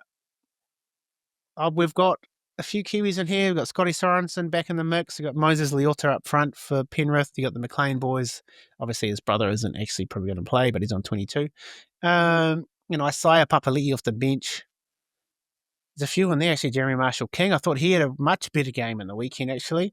Kiwi to watch, though, for me. Yeah, I'm going to say Jeremy Marshall-King. I think, I'm saying Penrith is going to win, but I think he might be back in form. He might be back in the form that we seen last year. All right, next game. Dragons versus the Titans. Who you going? And there's not many Kiwis in this game from memory. But who do you think wins this one, bro? Whoa, it's another, like, I don't know, like they're both kind of in the same position this year, where it's like they've had great games and they've had bad games. So it's like, yes, I feel like there's too many teams like that at the moment where it's like it literally is one or the other. One team's going to turn up and they're going to win, flip and a the other coin. team's going to Yeah, turn up and lose. Yes. At home at Wollongong is such a beautiful stadium. It's the one that has the water in the background. The water in the background, all the seagulls. Yeah, love to that. the seagulls. So I'm going to think back to back Dragons. Surely get it done. Surely. Going Dragons. I think Dragons. We're in that last game for obviously till the death. Titans could flip around and play well all of a sudden, but I'm going to stick with the Dragons as well. Nice. Not many Kiwis in this game. Just trying to find one. It's fine. They don't have many in their team, so we'll just keep moving. We don't have to pick one. If they ain't there, we're not going to make one up. All right, Broncos versus the Roosters. I've got Broncos for me. I've got Broncos, man. Yeah, I'm definitely a Bronco, and I'm just going to check the team list now because I heard that, so Hugo Savula is taking the place for the Roosters instead of Chad Townsend. So big swap out. Chad Townsend has been pretty poor. I think I read a stat. What's it like? Roosters haven't scored. Maybe have scored like 9% or 1%. I don't know. A really small percentage of their try from kicks, and Chad Townsend's kicking has been atrocious. So I've never seen him kick so bad. I know, it's weird. It's like I'm going to so go play at Bondi and just start. All of a sudden, be cake is swagging. That's right. And also they have dropped. Oh no, they haven't dropped him. Sorry, I heard that they might be dropping Dom Young as well because of his game. Sure. They've still got him in there, and they've got Mark Nawanga in the reserves. Nawanga Nisawase, Nisawase. But Zach Doffer-Clay's been still pretty good off the bench. He's been solid, man. Yeah, I think another big game will be from Xavier Wilson off that bench. I think he'll love to come up and compete against old Spencer Leonard, two big boys in the pack. I always love to see that. 100%. Xavier Willison, obviously, was your Kiwi to watch off the bench. Yeah. Mine, I'm going to go Nafa'u White up against Payne Haas. There's no bigger test, really. So see how he goes against that. I've got Broncos winning, though. I think he's going to have way too much firepower.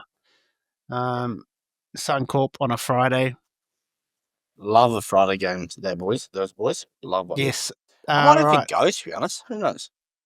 Oh, there you go. Live reporting. Straight from Suncorp. No, I won't. I hate those guys, though. I can't do it. All right. Next game: Sharks versus the Seagulls. This is another trickier one to pick. Sharks home game. Who you going? Who wins and why, mate? And a Jesse and a Kiwi to watch. I don't know why I said Jesse, but yeah. Oh, it sounds like you got some favouritism. Jesse, he's not even a Kiwi, right? No, Um, it's just I in my don't. face. I was there and I was like, You just Jesse. love him, mate. And this is another really tough game. Like I Real think tough. Manly will bounce back, but then I'm just waiting for the Sharks to say, you know what, we're premier contenders again. So I'm struggling. I think the Manly take this. I think they'll Oh, yep. over time and over slow time they'll get him towards the end of the game. I think there might be a bit of a Sharkies early couple tries, Yep. maybe a late one from Manly, and then there'll be a bit of an arm wrestle in the second half, and then Manly might pip them with a DCE Kick away. Yeah. DCE kick. I think a 1-pointer. That's my prediction. Shit. Yeah. Close game. So player to watch. Good question. There's a couple. Manly don't have many, but yeah, I was going to say, do they have one? Josh Aluai is eligible. Jazz Tavanga's eligible. Yeah, nice. I'm picking Jazz. Takiaho is eligible, but he turned down, I think, to play Tonga those couple of times. So he is, but he's out. He's Jazz out. Tavaga is my man. I love Big Jazz, so I am backing him to have a big game. And who knows, maybe score his first try in the maroon and white. The maroon and white. All right, I've got similar to you. I've got Sharks in a close one. I think this is a coin flip as well. Yeah, could be anyone's day. Kiwi to watch Ronaldo Mulitalo. Surely the bro scores a try. He's gone how many games now? Exactly. I think I'm going to stop backing him. Oh God, I think I've backed him 5 rounds out of 5. Yeah, there's people like that. So I reckon he scores this week. Then if you get off, yeah, if I don't get on him, yeah. Everyone load up. Yeah, everyone get on it. But no, it'll be him and Brenton Nickwater again. I've got a bit of a soft spot for him, so yeah, I'm always going to be watching him. But yeah, that's a real hard one to pick in my head. Next game, Rabbitohs versus Cowboys. Cowboys get a dub, so do the Rabbitohs, but have the Cowboys done enough? Yeah, Latrell Mitchell in the halves. He's back in the halves, but he's with Jaden Sullivan as the 5'8", so a bit of indirection, no real dominant. They missed out on their big signing from the Super League. What was his name? Doyle, yeah, or something like that. Yeah, he got done for a crusher tackle in the weekend in New South Wales Cup. Could have had his Rabbitohs debut, but bit of a dirty this dog. Week. So not today, big dog, not today. I will. Who wins this? I like a Rabbitohs team with Latrell Mitchell, and I just can't deny it. And a dry grey, an effort man himself. I really think they can do something. But the way the Cowboys just stuck in the game against the Panthers, and essentially made a couple of tries look really easy. I agree. That Murray Tuolangi try, the Purview or whatever his name is, Purdue, Purdue. I'm going to go the Wayne Bennett. I'm going to go the Wayne Bennett man, and I'm going to double down on Davey Moale for my off the bench try scorer, because the Cowboys are susceptible to a bit of a loose middle at times. Especially without. Is Reece Robinson still playing? Oh no, he's still playing. Dog. He's still playing. Yep. I thought he was getting suspended. Never mind. But they've still got some indecisions through the middle, and who knows? Hope he might challenge old Jeremy Nanai for a 1-on-1. Hopefully he's lining him up, because he'll be going straight over in that situation. That's right. Exactly. What about you? Yeah, I've got Rabbitohs, man. Hard to go against them. I see. Obviously with Latrell moving to the halves, they got Ewan Aitken in the fold. No way. Is he back? I forgot they even signed him, to be honest. Yeah, well, this will be his first game back from injury. That's huge. So he's in the centres there. That's awesome. I've always liked the way Ewan Aitken plays too. So yeah, and up against Vialia, that's two really good matchups too. So yeah, that'd be a good battle. I like that. But yeah, my Kiwi to watch, I think Griffin Neam's been bubbling away, the old West Coast man himself. So Nice. I'd like to see him keep building on that and have a cracker of a game. All right, next hopefully, game. Hopefully, I Next love the game. big, tough West Coasting, so I like it. Yeah. All right, Eels versus the Raiders. Eels get a win just last week, and so do the Raiders in a similar-ish fashion. Obviously not a drop goal, but obviously a try at the death. Yeah, can they do it? Can they do it? Who you got, man? I'm I'm primarily looking at a tough middle, and I think a really tough, consistent middle this year, consistently compared to these two teams, is the Raiders. So I'm going back my big boy Papali'i, Tapani, Hudson Young. They really know how to, control a middle, and I think Jamal Fogarty gets one up on Dean Hawkins in experience and game management. So I think it's going to be another tight game, and I would not be surprised if it comes down to the hooter again. But I'm going to go for the Raiders just to grind them out. Yeah, I think I agree, mate. I think the Raiders are my pick in this one. If you go through matchups, I think they've got the better players. The one thing I must say with our boy Dylan Walker going walkabout from the Warriors, his input in that game last week.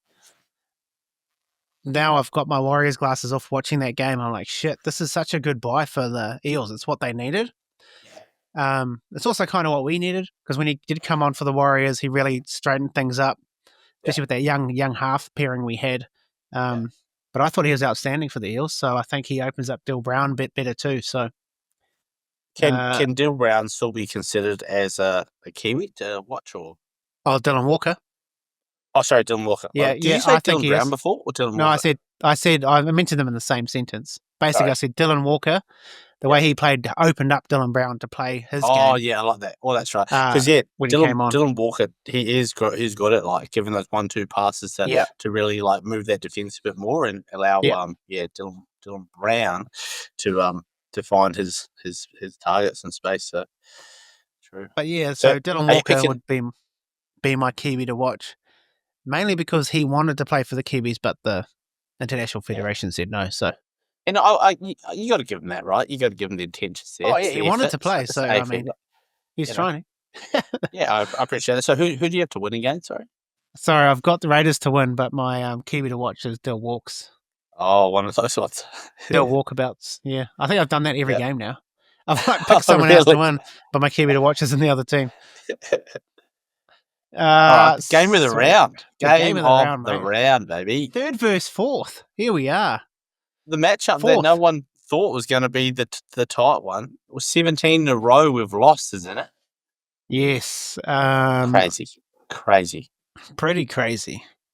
But if, like you've done what I did this morning and gone player for player, we actually look okay, man. Yeah, that's right. never been the Storm strength. The Storm strength is like, you go player for player, oh, they're not that good. But when they come together, they... Yeah. Continuity. Yeah. Yes. Their game management from Craig and their, the ability to know each other and know what works is second to none, really. Second to none. But they'll be second to the Warriors after this weekend. So. Yeah, I think the main thing with this game is the spine, obviously, like we spoke about earlier. You got Harry Grant going up against Wade Egan. I don't think that's too far off of a matchup. I think Wade Egan's been great. I think Harry Grant is probably he's a level, but I don't think Wade is far off him. Yeah. No, I couldn't agree more. I think Wade Egan's the last couple of years has really been one of the key hookers in the competition. So he's I think that's a really great matchup. Then we got Ryan Papp out the backs with our boys C&K as well. So obviously both electric, both like to do the mahi, but where I think we really not struggle, but I think we'll be up against it is obviously Cameron Munster 6, Jerome Hughes 7. You've got Australia's 5'8" and New Zealand's number 7 up against Chanel Harris-Davida and Luke Metcalf. That's funny. So that's glaringly obvious. You got to back the Waz boys, but Jerome he's tight with his time. He probably can't be spending next Tuesday on this podcast, so he's probably going to play his ass off in this, so he doesn't have to. So he's my Kiwi to watch. He'll score the game with it, and he'll be like, "Ooh, thank at God." He's my Kiwi to watch. But yeah, just because those Kiwi lads, they always go fucking. They find an extra 30% against the Warriors every time. And another little side Kiwi to watch is Alec McDonald. Oh, is he Kiwi? Yeah, bro. So he's the Did chin. not Yeah. know that one. He does go under the radar as a Kiwi a little bit, but I love the way he plays, his effort. He's a tough player. Yeah. Yeah, I love that. Got a couple of errors in him, but he's a good player.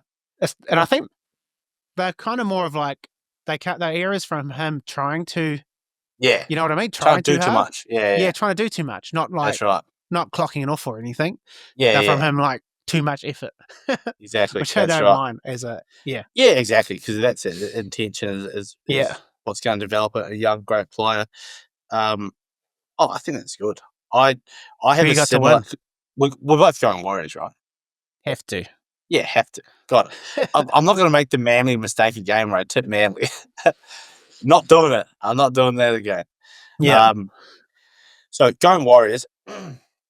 My player to the side that I think is going to have a big game and will love and flourish the matchup is Fish. I think Fish knows that this is a major game and he will really stand up, and I really hope he pulls through some big fucking back fence runs. Yeah. But my key man for this game, which I probably would never have said last year, I really want Aaron Clark to play a bit more like he's been doing, but 10 times, like take those tough runs, make those ball playing decisions, and really keep those Storm boys because, like Trent Lero, Alec McDonald, respectfully, and Tony Kamika, they're not like the most stable middle. Like they have some lapses and they have some indecision, especially Trent Lero. Not a big fan. Is what it is. That's all right. But I think Sorry, Trent, he's a massive listener of the show. Yeah, so he's an actor. My bad, bro. My bad. I just don't. You're just another one. You and the curly head guy. You're out. You're out of here. Aaron Clark. I just think he can get one up, and it might be like a tough run and then a little tip on to get someone out of position to go into the sticks, or it might even be a little dummy to show and go. I just think we can beat them. It is what do you call that? It's really, what do you call that? Where it's cliche. It's very cliche. Yeah. I think we can beat them in the middle, and then that can really turn the pressure that we can put on their halves and in turn put on their team. So, well, it's a good point you make, bro. Because if you do the 1-to-1, you got Utakamano versus the Fish. You got Harry Grant, Wade Egan, similar. Yeah. Josh King, Mitch Barnett. You're taking Mitch. Sean Buller, absolutely every day. Kurt Capewell, you're probably taking Kate. I'm taking Kurt. Yep. Katoa and Nia Corday, similar players. You probably just off form might take Katoa, but Nia Corday is no slouch by any means. I think you take Katoa because he's in form, he's in position, he's scoring tries. But Nakota, he's drawing players in. Like he's a big boy. He's a beast. He runs hard. Lines. He's dragging people in regardless. So that's creating space somewhere. He's not clocking off too. He's going to go after Alicia, which I think you need to. Yep. And like you said, Aaron Clark, I think he takes a mimmy on Trent Lero. So that's right, big old mimmy. But I don't think I've seen mimmy in like 12 years since I moved to Australia. You've been away too long. That's right. But it's a really great point, bro, about Aaron Clark. If we can get another 10% out of him, it goes a big way to us having a chance. And this sounds a bit rough, but having a chance, but like beating the Storm, I think you're right, because that's the gateway to shutting down their spine, which is like crazy. The best in the competition. Well, that's it. And it's like it sounds funny, like saying beating them as if they're like this big thing, but like they're not just like, games 1-5. They're games from the last 35 years that everyone knows, everyone knows Storm and what they're built for, what they stand for. And you don't have to, you're not just beating who they are this week, you're beating who they are, who they've been, and that's the hard thing that many people team accept that they're playing the Melbourne Storm, and they're like, far out. I've got to build this. Beat this iconic team of structure, defense, wrestle, grappling, game-changing abilities. And it's like sometimes it becomes bigger than Ben Hur, and you just people crumble and they start to think, crumble, maybe I can't do this. But as soon as they believe that they can beat them one-on-one, man to man, I think we can do it. But I think we can definitely, like in the past, we've probably had some teams on paper that should have stacked up and should have done better, but they pumped us 50-something to fucking 10 or whatever.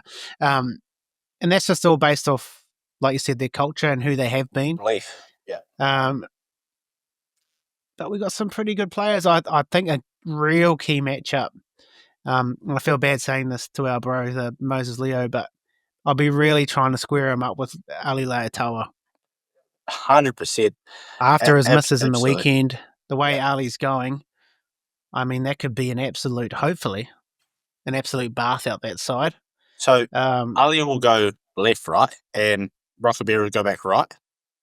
And that means think Rocco, like the other week, they'll shift him to left, and Ali will stay where he is. But Rocco, he didn't play there, did he? I think, sorry, he didn't, but that's where they were lining him up. So the mail is they were going to move Rocco. Yeah. Because he's probably a bit more, I don't know, versatile maybe, with just the way he defends possibly. And the word on the street was that Ali was going to stay in that right position where he'd been playing all year. He kind of deserves it, right? And if something's not broke, you don't change it. So I can definitely understand. Because if Moses is right, that means he'll be up against our left. So that means it'll be Rocco. Oh, it'll be Rocco, if he's right. Yeah, and Rocco's solid, so Rocco will definitely, I reckon. I think either way, it's going to be a big matchup. That's the go-to. I still even think the opposite side. I think Rockaberry or Ali Leotawa will be able to get one up on Jack Howarth. I think you pressure him too much as a young player. He still has it. He still has those errors in him. And he is sometimes can be a bit too, what's it called, ball dominant, where he doesn't, like to look so much, especially when you've got such a good player outside you. So I agree. I think if we can expose him in a couple of areas, then the game. See, I'm always real hesitant to really talk the belief of where we can and can't go wrong with the Warriors, because if we get pumped by 50, I'm like, what the fuck do I know? I mean, it's hopeful. It's hopeful. Yeah, and that's the bias, right? That's the team you love, and that's what you think's going to need to be done to get the dub. So, because I love the boys. The Storm are on fire. They'll be backing themselves like the rest of the probably world is backing them, except for Warriors fans. But I think we've got the team here. I see, especially with Vaumanga and Halasima off the bench. I mean, they've been outstanding. I think our whole bench stacks up. And the only person that I would doubt is maybe Wishart, just because he's such a universal. Yeah, he's a bit more of like a utility. Yeah. You can just really plug that spots, but we've got absolute size. Like Jackson Ford, experience, tough. Jackson Ford is like the future of Alex McDonald, really. Like similar plays, has a couple of areas, but like that's because the effort is so high. Yeah, like you said, and then it's like Dimitrik has more X factor and maybe more skill set than probably Tui Kamika. Tui Kamika is kind of one-dimensional. He's one-dimensional, bang it up. And then Leka's just the future of the Waz, baby. He's just out the gate. That's crazy. Yeah. Bronson Garlick has got some good ability, and he's a pretty exciting young player. But Leka, he's completely different position. So I think we outweigh them too, because they've got a half utility and a hooker utility. Yeah. And so they've only got two props on the bench. We've got all forwards. If we can stay healthy in the backs, our forward pack in theory should outwork them towards the last 20 minutes. And I mean, that's where we've said on paper, even starting, we've got an advantage, and then off the bench. So, like you said, as long as our backs can stay on the field, I think that's where we've really like kind of rigged that in our favour to try and be like, let's pump them in the middle. $5.75 for the head-to-head, baby. Holy damn! That's crazy, I'm jumping. Have to. I might only have 2 bets this week. For a head-to-head, that's crazy. I love that for us though. For supporters, that's what you want to see. Oh, every day of the week. The moment that we're the favourite, you do not want to see that. Yeah, that's where we lose. History says that's not where we do our best work. Yeah, that's right. But I think the young boys plus Jackson Ford and Bunty. Bunty's been in the game for a long time. He offers a lot of that punch off the bench. I reckon in the middle, we need to get the upper hand to make sure that we try and take the impact of their spine out as much as possible. So there you go. We said a Kiwi to watch, didn't we? Because there's plenty in this game, but I think we already said it. Did you have? You said it, Aaron Oh Clark. yeah, I did. Yeah, Aaron Clark. Yeah, sorry. I was thinking, man, I talked to a lot of players then. Yeah. As per usual, there's a lot more to talk about when the Warriors are playing Kiwis wise. We've actually got one more game. So it's Knights versus the Tigers on Sunday. Who you got, mate, and who's winning and why, you reckon? I just clicked out of that. I thought we were done. One more, man. Stay in it. Yeah. Oh, right. All right. I'll go first. I reckon. I think the Knights, they've got enough in them to beat the Tigers, but I wouldn't be surprised Tigers won. But I'm going the Knights. Yeah. And a big in, Tyrone Thompson, the twin brother of Leo Thompson, is in. Oh, wow. That's his first game, right? Yes, it will be. Wow, off the that'd be bench. cool. Yeah. That photo they put up on Instagram, he looks like an absolute fucking beast. Yeah, they got him and Leo standing next to each other, looking like absolute club bouncers. Like, how much have you had to drink tonight, mate? Sort of vibe. No, I'm really interested to see how he goes. Obviously, played Super Rugby last year. I seen a bit more time in maybe New South Wales Cup and the rest before he got a chance, but he's obviously shown enough to put his hand up, and he looks like an absolute weapon. So I can't wait. I do like to see that, and I'll be watching him very closely. Unfortunately, with your best mate Phoenix Crossling in the halves, I'm going to go. Oh wow, I didn't notice that. he's the halfback. He's the halfback. Okay. Mm-hmm. Yeah. So you know, and I think your bench, you don't have is Matt Arthur, is he a half or hooker? I don't know. I didn't like. They got Jackson Hastings. Is that Brad Arthur's other son? I think it is. Is it? I thought that was a joke. No, I'm pretty sure it's his other son. It looks like him. Oh, true. Oh, that's funny. Well, they've also got Jackson Hastings as 19th, so he might make a late inclusion. Maybe put that. Fuck, is he still kicking around there? Hastings, he's hanging on. He's been injured, I think. Injured. Yeah. Yeah. So I like what I see when I look at the Tigers, and I like the effort that they put in, despite having back as well too. Yeah, against the Broncos. So that's a great point. I like they got Drell Skeleton. So I'm actually playing golf with his dad. I used to play footy with Drell Skeleton's dad. Oh, true. Big fan of him. So his dad played for like Queensland Rugby Union, but they've got 5 boys, and like all 5 of them are monsters. They played either like Japanese rugby union. They played under 20s rugby league. They're all just massive athletes. All pro Premier Grade Union, all freaks. Charles Skeleton is another one of them. Born in Redcliffe, I see here. Yeah, they're all Redcliffe Dolphins juniors. They're all just absolute guns. They're all someone. But then I really like the Finau, like Samuel Finau, Coruscant. I think their team good, looks pretty much back to like the full strength West Tigers. So based off that, and how poor the Knights were through the middle last week, I just think Royce Hunt can really do some damage. Experience off the bench. I'm going to go Tigers, and I'm probably going to go Tigers by a couple, to be honest. Oh, okay. Sorry about that. That's okay.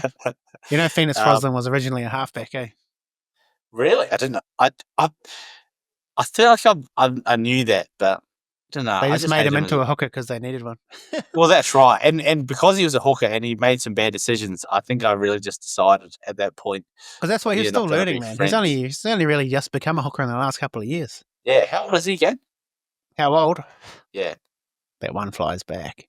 Where is he? Birthplace, Wellington, New Zealand. Oh, he's not from Wellington, is he? Yeah. Oh, look. You know the jersey? Yeah, the Wellington Warriors jersey. Yeah, I was actually born in Lower Hutt. Oh, you're born in Lower Hutt and you hate Phoenix Crossland? That's where his family's from. Now I feel extra guilty. Dang. All right. I take that back. I like him. I'm just not going to pick him. Yeah, don't know. Anyway, okay. We'll keep going. That was the last game, but you reckon, okay, that's a good little head-to-head. We've both chosen someone different. That's good. But really interesting to see what Tyrone does, especially like coming over as a hooker from rugby is a bit different as Yeah, opposed for to sure. like a flanker or a number 8 or, that's usually the kind of rugby player that comes over. So for a hooker to come over, he's a bit shorter and stockier than Leo. So, but I'm assuming he's still going to play prop though, right? That's the easiest I'm position assuming to come so. in. He's Yeah, on the defensively. interchange. Yeah, defensively, it'd make the most sense. Yeah. Plus, it's just a shame that Saifidi left. They would have That's had right. Yeah, I would have had 2 sets of twins in their team. It would have been crazy. it really doesn't make sense. I don't know why he left. Why'd you leave your brother? I don't know. I don't know. Maybe he must have got a pretty good offer from Redcliffe, though. I'm sure they could have got both brothers to go at a pretty good offer. Possibly, yeah. Because Yeah, obviously those with deals, those come along. just Jesse Brom left, and they got Saifidi straight after that. So Yeah. They still got a big cap for DCE, so they had money. yeah, well, that's probably where he's going, right? Yeah. Okay, that's good. Okay, all right. And we'll go on to our last segment, which is our best bet for the round. We have a best bet and a value bet. Before we get too much further, I'll say our mate Kane, aka that Kiwi Punter's one. He's sent through. Where are we? Here he is. He went to Mali and I told him he's not a Kiwi, so they need to change his bet.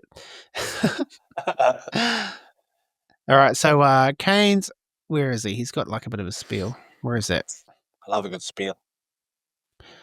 No, that's Jace talking shit. Da, da, da, da, da. Do you want me to go? No. No, you can't if you want. You go. Can you read the shit talk? I want to hear it. That's what I'm trying to find. I've got he's rejigged his bet here, but I can't find. Must be earlier. Right. Well, I'll go with my value, and my value was one of my larger bets that I placed last week that wasn't a winner, is Latrell Mitchell anytime try scorer. So, big fan. I think in the halves he's going to get probably 4 times more touches on the ball, and ultimately, he'll be throwing his pills, he'll be throwing his shade, he'll be loving it. And I think as soon as the opportunity arises, he'll tuck that on the shoulder, put that big mid out, and trail mid in the corner or somewhere. And he holds on to it. He holds on to it this week. Yeah, that's right. Please hold on to it. That's $2.45 on Sportsbet. So I think good value. Last week it was $2.20. So gained 25 more cents on your bet there. That's money value. There you go. So, and then a little sneaky on that also is my non-value from last week, Davey Moali. Yeah. 9.75. Just that's not my value bet, but that's a side value bet. That's a little extra. Little 2 for 1. So my value bet will be the Warriors special of head to head. It's $5.75. Just head to head, baby. That's it. There Take it. Value $5.75. If you want some extra money, then try the 13 plus or take a couple of lines with you. But no, that is my best, and I'll be doing all 3 of those for sure. Right. Top man. All right. So I've got Kane's up here. Shout out to that Kiwi Punter. He's got Seb Chris is his best bet for any time. And he deleted his old message that I was trying to find. Anyway, and this value bet is Jerome Hughes' first half try. Which is a good one. Oh. There you go. So you can bet for the first half try. Yeah. Against the Wires. I hate those bets. Well, he's a Rabbitohs supporter who has a Wires jersey just in case. One of those guys. One of those ones. Fair enough. They'd be paying pretty decent odds though, first half. Yeah. So I'll just bring that up so I can just give us a bit of a. I guess. I'll see if the option's up there. It might not because it was too far out, but bear with me, team. I'll just bring it up. Sport, yes, correct. It is Rugby League. And Castleford Tiger as well. I scrolled too far. There we go. Being on the Super League. Well, I might. Depends how desperate I get.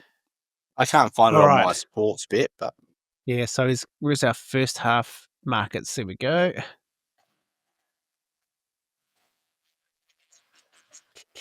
Where's he found this? There we go. 25. Boom. Why is it freaking out? Here we go. First try scorer. Of course, Kane chooses to score a hat trick. Blah blah blah blah blah blah blah blah blah. I cannot find it on here. Anyway, he's gotten Jerome Hughes to score a try in the first half. and said Chris anytime is his best bet. All right, and then I'm not jumping off. I've done the last 2 weeks in a row. Brenton Nikora anytime. I'm staying true, man. I'm Ride still the on that wave, train. baby. Ride the wave. What's his odds? Until he does me wrong, I'm going to stay on it. Why wouldn't you? You're silly to jump off. Yes, he got a double last week too. That would have been okay. Sheesh. Doesn't often get doubles, but his last 5 games has gone try, no try, then a double. Dang, you made up for it. Yeah, so I missed that week, but the week before I got it and the week before that. So $2.40 anytime still. I think that's good money. That's good. Off. Back rower. And who they playing again? The Sea Eagles. Where do they leak most of their He's right tries? Probably side. in the middle, eh? Well, that'll be over Ben. No, not Ben. It'll be on Ben's side with who's that guy from the Tigers? I forgot his name. Short bloke, plays halves. Luke Brooks. Luke Brooks, yeah. So possibly. I just think Well, I'm not 240 is a getting bit off. tight, eh? It's starting to, but it makes sense because he's scored Yes. 5 tries in the last 5 games. So That's right. So the bookies are like, oh, come on, mate. look, Mulitalo's paying $1.70. He scored 1 try in the last 5 games. So there you go. So, and then also, yeah, my value, which I had to write down. Oh yes, my value is CNK anytime, which I need to double check. I'll verify whether that's value or not. Because if it's too short, I'll have to change it. No, he'd have to be. But I'm assuming against Melbourne, he hasn't scored all year against Melbourne. I'm pretty sure. I'm just finding it. Oh, I've got it. If you want it, Try score a mark. Sports you got over Australia there? has got it at $4.20. Same here, $4.20. Huh. There you go. He told me. He said on the podcast he's going to score. He literally That's said right. that. That's right. And he's not the type to lie either. I reckon he goes in. And it kind of meets what we were talking as well, where it's like tough carries, making the halves, making the centres make decisions, and then he'll get a nice pill out the back from us, getting a good play of the ball, beating their forwards one-on-one, quick play of the ball, out the back, shape, centres, don't know, inside, outside, where they're going to go, stuck in no man's land, stroll straight over. I actually really stroll like that. through. CNK over. I got 4 bets now. I'm on 4 bets. I like that a lot. And if you're feeling extra horny, you could go Warriors head-to-head, CNK anytime. Because if that happens, then Jerome has to come on the potty. So, well, that's a collaboration of both our values. Yes, well, there you go. Our values, Warriors win. They're aligning. CNK try. I'll see what that's paying just for us. I'll just check it. So $5.60 head-to-head in New Zealand we're getting, and then anytime we're getting $13.50 for that. Here, there's something going wrong with my sports bet because it's only saying $4.20. Oh, it's not doing it. It's not doubling them up, putting them together. No, that's weird. Well, I'll be finding him after where that's better. I'll take $13.50. I'll put a little tenner on that thing for sure. Love that.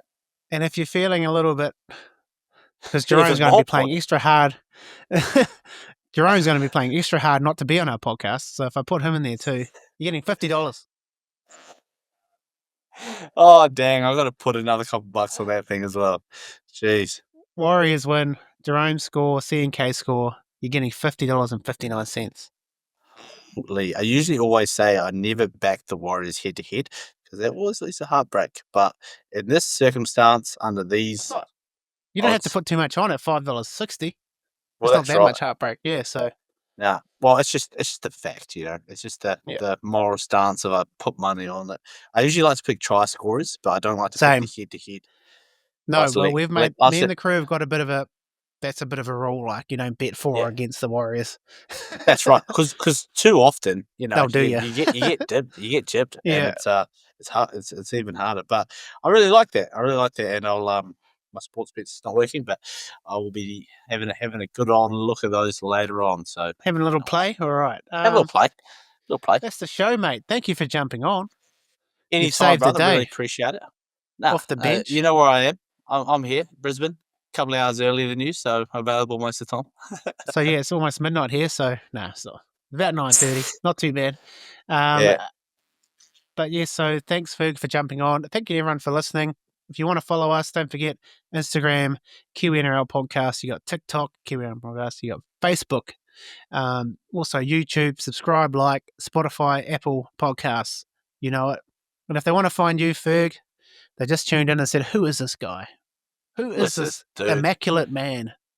on the Got the bench? thumbs up. How did you do that? Yeah, and look, it did the bubble. It's just I did Yeah. this and it just came up. No, What if I do this? that's gold. Pot of gold comes That's up. gold. Nah, on the bench sport is the Instagram handle. That's pretty much all I've got. Oh, sorry. Spotify is on the bench sport as well. Been a bit inactive this year just because of life. Life has really caught up. Got another child on the way, so it's always exciting. Oh, congrats, But man. Appreciate it. Really appreciate Kiwi NRL podcast. Let me jump on and vent about my love for the Warriors. So I will never take that for granted. And yeah, jump on. I love supporting the boys and I really appreciate them allowing me to come on as well. So hopefully you enjoy it and yeah, come share the love. Talk some crap with me. I'm always active in the DMs and love a punt. So if you've got some tips, send them through and I'll share them. You know how it is. Yeah, right. Top man, top man. We actually got some real good feedback from last week too, man. Like obviously it was C&K as well, but a lot of people asking who this other guy is and how good he was. Nice. Thanks for jumping on, man. It's good having someone of your caliber at the ready when we get the odd injury, right? You know how people get the injury in warm up? That's what happened tonight.